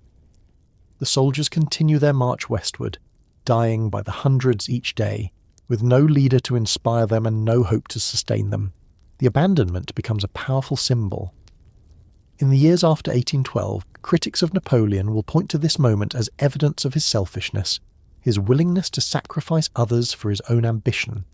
His defenders will argue that he had no choice, that his duty to France outweighed his duty to the army, that staying would have achieved nothing. The debate continues even now, more than 2 centuries later. But for the soldiers left in the frozen wasteland of Western Russia, the debate is meaningless. What matters is that they are alone, that the man who led them here is gone, and that they must find their way home through 600 miles of winter and enemies without him. Napoleon has saved himself. Whether he has saved France, whether his abandonment was justified or cowardly, is a question they will never be able to answer. They're too busy trying to survive the next hour, the next day, the next frozen mile on the road that may or may not lead home. The survivors stagger westward through December. Those who have made it this far are skeletal, frostbitten and half-mad. They cross back into Poland in small scattered groups. Of the 685,000 men who invaded Russia in June, fewer than 40,000 combat-effective soldiers make it out. Tens of thousands more will limp home over the following months, crippled and broken. The rest are dead, frozen into the Russian winter forever. Picture the moment when the first survivors crossed the Neman River, the same river they had crossed with such confidence 6 months earlier. It is late December now, deep winter. The river is frozen solid. The soldiers walk across the ice, no longer an army but a collection of ragged ghosts. There are no pontoon bridges this time, no engineers, no organisation, just individuals and small groups, moving west because west means home, even if home is hundreds of miles away and most of them will not live to see it. These survivors are barely recognisable as human beings. Their faces are blackened by frostbite, their skins stretched tight over skulls. Many have lost fingers, toes, ears, noses to the cold. Their uniforms are rags wrapped around skeletal frames. Some are shoeless, their feet wrapped in bloody cloth. Others wear bizarre combinations of looted clothing, Russian coats over French trousers, fur hats tied on with a rope. They move slowly, mechanically, like walking corpses. Most of them have no weapons. The muskets have been discarded weeks ago, too heavy to carry. The sabres have been traded for food or lost in the snow. They are defenceless, and they know it. But there is no one left to fight. The Cossacks no longer bother pursuing them across the border. The Russian army has stopped following. The survivors are no longer a threat to anyone. They are simply the wreckage of an army, drifting westward on momentum and instinct. The Polish cities they reach are horrified by what they see. Entire populations turn out to watch the procession of the damned shambling through their streets. They offer what help they can, hot food, medical care, shelter. But the scale of the disaster overwhelms any attempt at relief. Hospitals are flooded with frostbite victims and typhus cases. Churches are converted to morgues. The dead outnumber the living in some of these improvised refugee camps. Think about the mathematics of the disaster. 685,000 men invaded Russia. Fewer than 40,000 combat-effective soldiers return. That is roughly a 6% survival rate among effective troops. Many more survive, but are no longer soldiers. Men who have lost limbs, men who are blind from snow blindness, men whose minds have broken under the strain. If you include them, the survival rate rises perhaps to 15 or 20%. But even that means 8 out of every 10 men who marched into Russia in June are dead by January. The dead are everywhere. They line the entire route of the retreat, from Moscow to the Polish border, a distance of over 600 miles. In the spring, when the snow melts, the bodies will be revealed in their full horrifying numbers. Peasants will spend months burying the dead or simply piling them in mass graves. Scavengers will pick through the corpses for valuables. Wolves will feast on the frozen flesh. The environmental impact of so many dead humans and horses will be visible for years, and the survivors carry more than physical scars. Many of them are psychologically destroyed by what they have witnessed and endured. They have seen their friends freeze to death. They have eaten horse meat and worse to stay alive. They have abandoned wounded comrades by the roadside because they lacked the strength to help them. They have done things that no human being should have to do, and the memory of those things will haunt them for the rest of their lives. Some survivors write memoirs trying to make sense of what happened. Others never speak of it, cannot speak of it, burying the memories as deep as they can. A few go mad, the trauma too great to process. But all of them, for the rest of their lives, will carry the knowledge that they were part of the greatest military disaster in history, that they survived when hundreds of thousands did not, and that survival sometimes feels more like a curse than a blessing. The news of the disaster reaches the capitals of Europe slowly, through scattered reports and rumours, and then all at once as the full scale becomes clear. The reaction is shock, disbelief, and for Napoleon's enemies a sudden wild hope. The invincible emperor has been defeated, not by an army, not by a general, but by geography and weather and his own hubris. The balance of power in Europe has shifted overnight. Nations that feared Napoleon begin to plan their revenge. But in the frozen wasteland of Western Russia, politics and strategy are irrelevant. What matters is that the survivors have crossed the border, that they are technically safe, that the retreat is over. They collapse in Polish towns and villages, too exhausted to feel relief, too broken to feel anything at all. They have made it out of Russia. They have survived, and that will have to be enough, because there is nothing else left. It was not battle that destroyed the Grande Armée. It was cold, hunger, disease, and distance. More men died from frostbite and starvation than from Russian bullets. The winter of 1812 was not even unusually severe by Russian standards. It was simply winter, and the French were not prepared. The cold was indifferent, absolute and final. It did not care about glory or empire or Napoleon's genius. It simply took them. Think about this carefully, because it challenges everything we usually believe about military history. The Grande Armée was not defeated in a great battle. There was no Waterloo moment, no decisive engagement where the French lines broke and the army surrendered. Borodino was a tactical victory for Napoleon. Every skirmish, every small battle during the retreat was either won or fought to a draw. The Russian army never destroyed the French in open combat, and yet the army was utterly annihilated. What killed them was attrition, the slow, grinding, remorseless mathematics of bodies pushed beyond their limits. Each day the cold killed a few hundred men, hunger killed a few hundred more, disease, exhaustion and despair killed hundreds beyond that. Add it together, multiply it by 100 days of retreat, and you have a catastrophe of unimaginable scale. This was not a defeat. It was an extinction event. The cold itself was not exceptional by Russian standards. Yes, there were days when the temperature dropped to -30°C or lower. But Russians lived in this climate. They survived these winters every year. The difference was preparation. Russian soldiers had winter uniforms, felt boots, fur-lined coats. They knew how to build shelters that retained heat. They understood which water sources were safe and which would kill you. They had been taught from childhood how to survive in these conditions. The French had none of this knowledge. They were equipped for a summer campaign that was supposed to end before autumn. When the cold arrived, they had no winter clothing, no proper shelter, no understanding of how to protect themselves. It was as if they had been dropped onto an alien planet where the atmosphere itself was hostile. They died because they were unprepared, and they were unprepared because Napoleon had promised them the campaign would be over before winter arrived. Hunger worked hand in hand with cold to kill. A well-fed body can generate heat. It can fight off the cold, at least for a while. But a starving body has no fuel to burn. It cannot maintain its core temperature. The soldiers were not just cold. They were cold and starving simultaneously, and the combination was lethal. Men who might have survived the temperature if they had been fed, or survived the hunger if they had been warm, could not survive both at once. Disease was the third killer, and perhaps the most inexorable. Typhus, dysentery, pneumonia, all of them spread through an army living in unsanitary conditions, drinking contaminated water, eating spoiled food, and sleeping in the open. Once disease took hold, there was no treatment.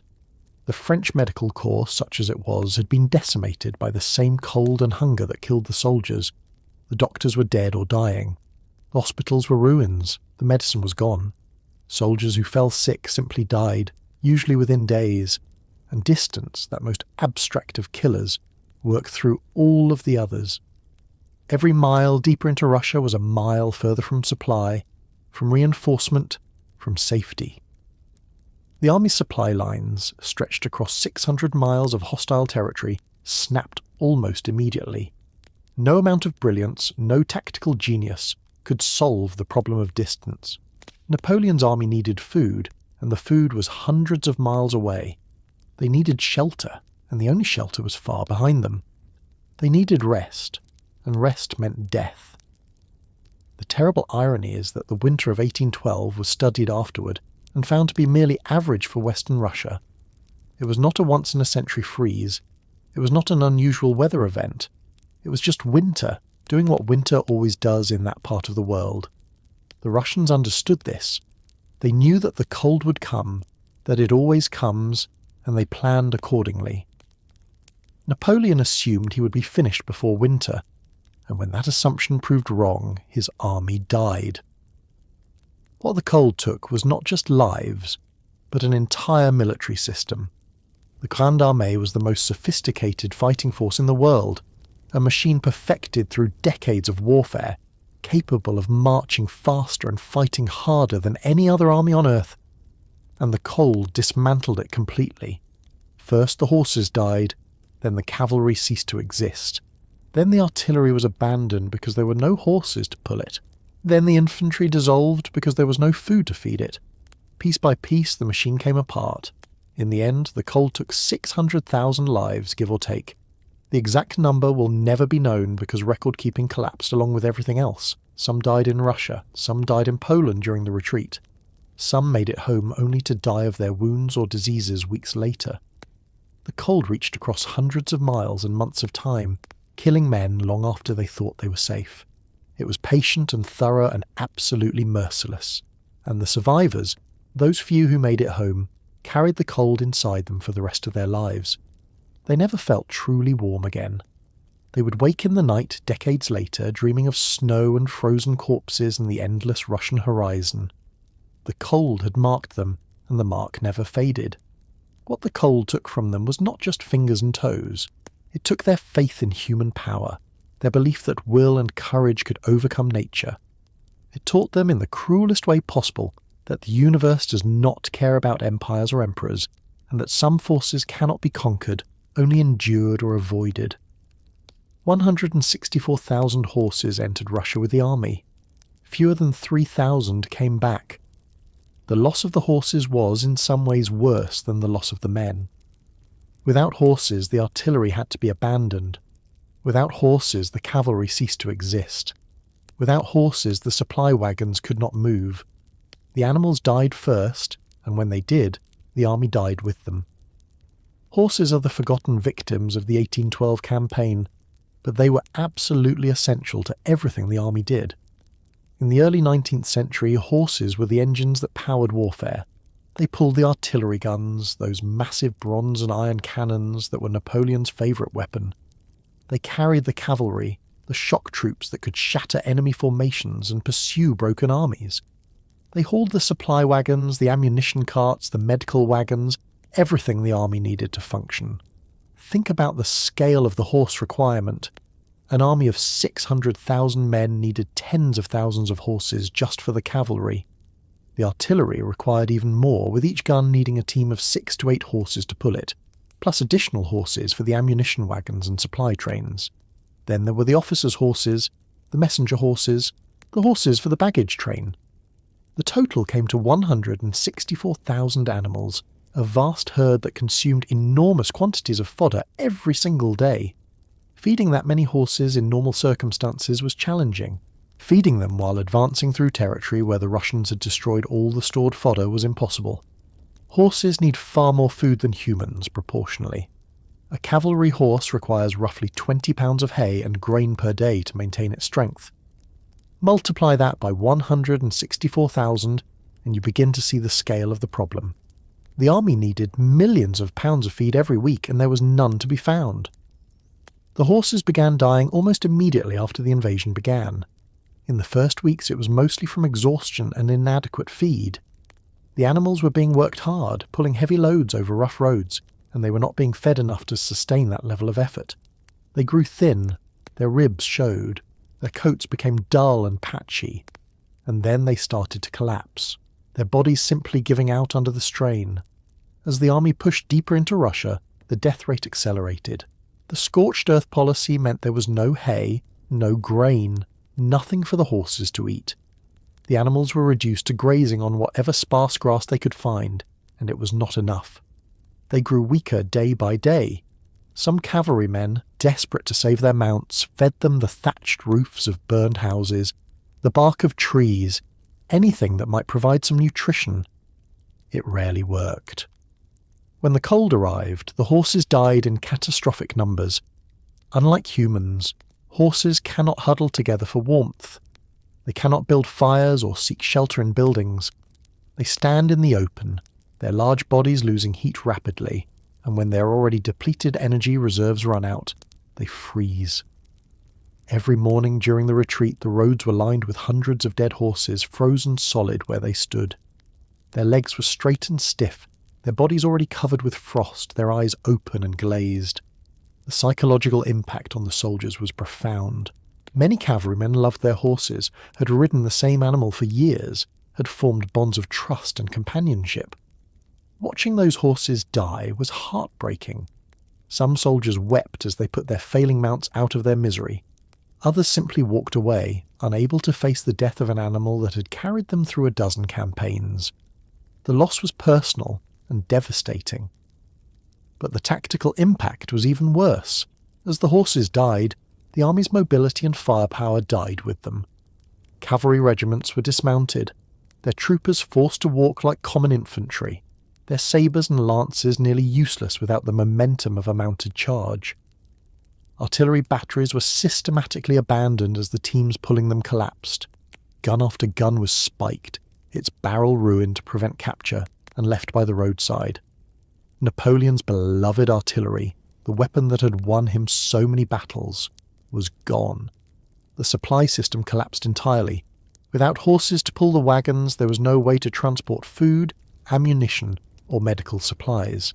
The wagons were emptied of anything valuable and then burned. What could not be carried by hand was destroyed.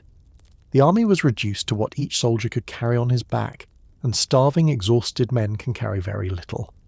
The loss of the logistics train meant the army could no longer function as an organised force, and yet the most terrible thing about the death of the horses was its inevitability. There was nothing anyone could have done to prevent it. The fodder was not there. The shelter was not available. The distances were too great and the conditions too harsh. From the moment the army crossed the Neman, the horses were doomed. They were just the first to die, the canaries in the coal mine warning of the disaster that would soon consume the men who rode them. In the aftermath of the campaign, military theorists studied the loss of the horses carefully. They recognized that logistics, the unglamorous business of feeding and supplying an army, was more important than tactics or strategy. An army without horses, they concluded, was an army without mobility or firepower, essentially helpless. The lesson was learned, but it came too late for the 161,000 horses that froze to death in the Russian winter, their bodies left behind to mark the road of Napoleon's greatest defeat. So as you settle into your own moment in time, let the frozen roads of 1812 fade gently into the darkness around you. Let the sound of marching feet and distant artillery dissolve into the quiet of your room. The story we have followed tonight of 600,000 souls who marched into Russia and the 40,000 who returned is more than a tale of military disaster. It is a reminder of how quickly confidence can turn to catastrophe, how thoroughly nature can humble human ambition, and how the same winter that arrives every year can become an executioner if you are unprepared for it. Think about the mathematics of it all. Not the grand strategy or the tactical brilliance, but the simple arithmetic of distance multiplied by cold, of hunger compounded by exhaustion, of hope divided by reality until nothing remains. Napoleon was perhaps the most gifted military mind of his age, and yet all his genius could not solve the equation of 600 miles of empty country times negative 30 degrees times zero food. Some problems cannot be outthought. Some forces cannot be defeated. They can only be respected, avoided, or endured. The frozen road from Moscow to the Polish border became a monument to overreach, a 600-mile-long lesson written in ice and bodies about the limits of power. Every empire that has risen since has studied that road, trying to learn its lessons, trying to avoid its fate. Some succeeded, some did not. The patterns repeat because ambition is constant and memory is short, and every generation must learn for itself that there are things in this world larger than armies and emperors. But perhaps the most haunting thing about 1812 is not the scale of the disaster, but its intimacy. Each of those 600,000 casualties was a person. Someone's son, someone's husband, someone's father. They had names and homes and people waiting for them who would wait forever. They left letters unfinished, conversations incomplete, lives unlived. The cold did not see them as statistics. It simply found them, one by one, and took them. And the silence of the Russian winter swallowed their voices whole. The survivors carried their ghosts home with them. They walked through streets that had cheered them off to war, past families who did not recognize the gaunt scarecrows they had become. They tried to return to normal lives, to forget the road of the dead, to sleep without dreaming of snow and frozen faces. Most failed. The cold had marked them too deeply. They lived on, but part of them remained forever frozen on that road, walking westward through a winter that never ended. And yet, life continued. Europe rebuilt, France raised new armies, eased. The nations that had trembled at Napoleon's approach now gathered their courage and their forces and pushed back. Within 3 years of the disaster in Russia, Napoleon would be defeated for good, exiled to a rock in the Atlantic where he would spend his final years replaying battles in his mind, trying to understand where it all went wrong. The answer was always the same: Russia, the winter, the road. The landscape itself has forgotten. The forests have reclaimed the burned villages. The fields have covered the mass graves. The Berezina river flows as it always has, indifferent to the thousands who drowned in its icy waters. Time erases even the greatest disasters, smoothing away the evidence, letting grass grow over the scars. Only the stories remain, passed down through generations, warnings written in snow and blood for anyone willing to read them. As you drift towards sleep tonight, you might spare a thought for those soldiers who never made it home, for the horses that froze where they stood, for the impossible dream of an empire that reached too far and grasped nothing but cold air. Their suffering brought us a lesson, if we're wise enough to learn it, that nature sets the terms, not us, that some distances cannot be conquered, that winter comes for everyone, emperor and soldier alike, and it does not care about your plans. The story of 1812 is finished now, but its echoes continue. Every time someone overreaches, every time ambition ignores reality, every time we forget that we are small and the world is vast and indifferent, the frozen road appears again. Different names, different armies, different winters, but the same cold truth. We're not as powerful as we believe, and some roads, once started, can only lead to ruin. Sleep well, knowing that your bed is warm and your cupboards are full, and the winter outside your window is manageable because you prepared for it. These small comforts, so easy to take for granted, are the difference between life and death. The soldiers of 1812 would have traded empires for a single warm blanket and a bowl of hot soup. They marched into history and became a warning. Let their frozen road remind us to be grateful for the simple mercy of warmth and safety and enough. The Grande Army is gone, dissolved into snow and silence and the turning of seasons. But somewhere in the Russian wilderness, if you listen carefully on a cold winter night, you might still hear them. The sound of hundreds of thousands of feet marching westward, forever trying to get home. The wind carries their story still. And now, so do you. Rest peacefully, and thank you for walking this long, cold road with me tonight.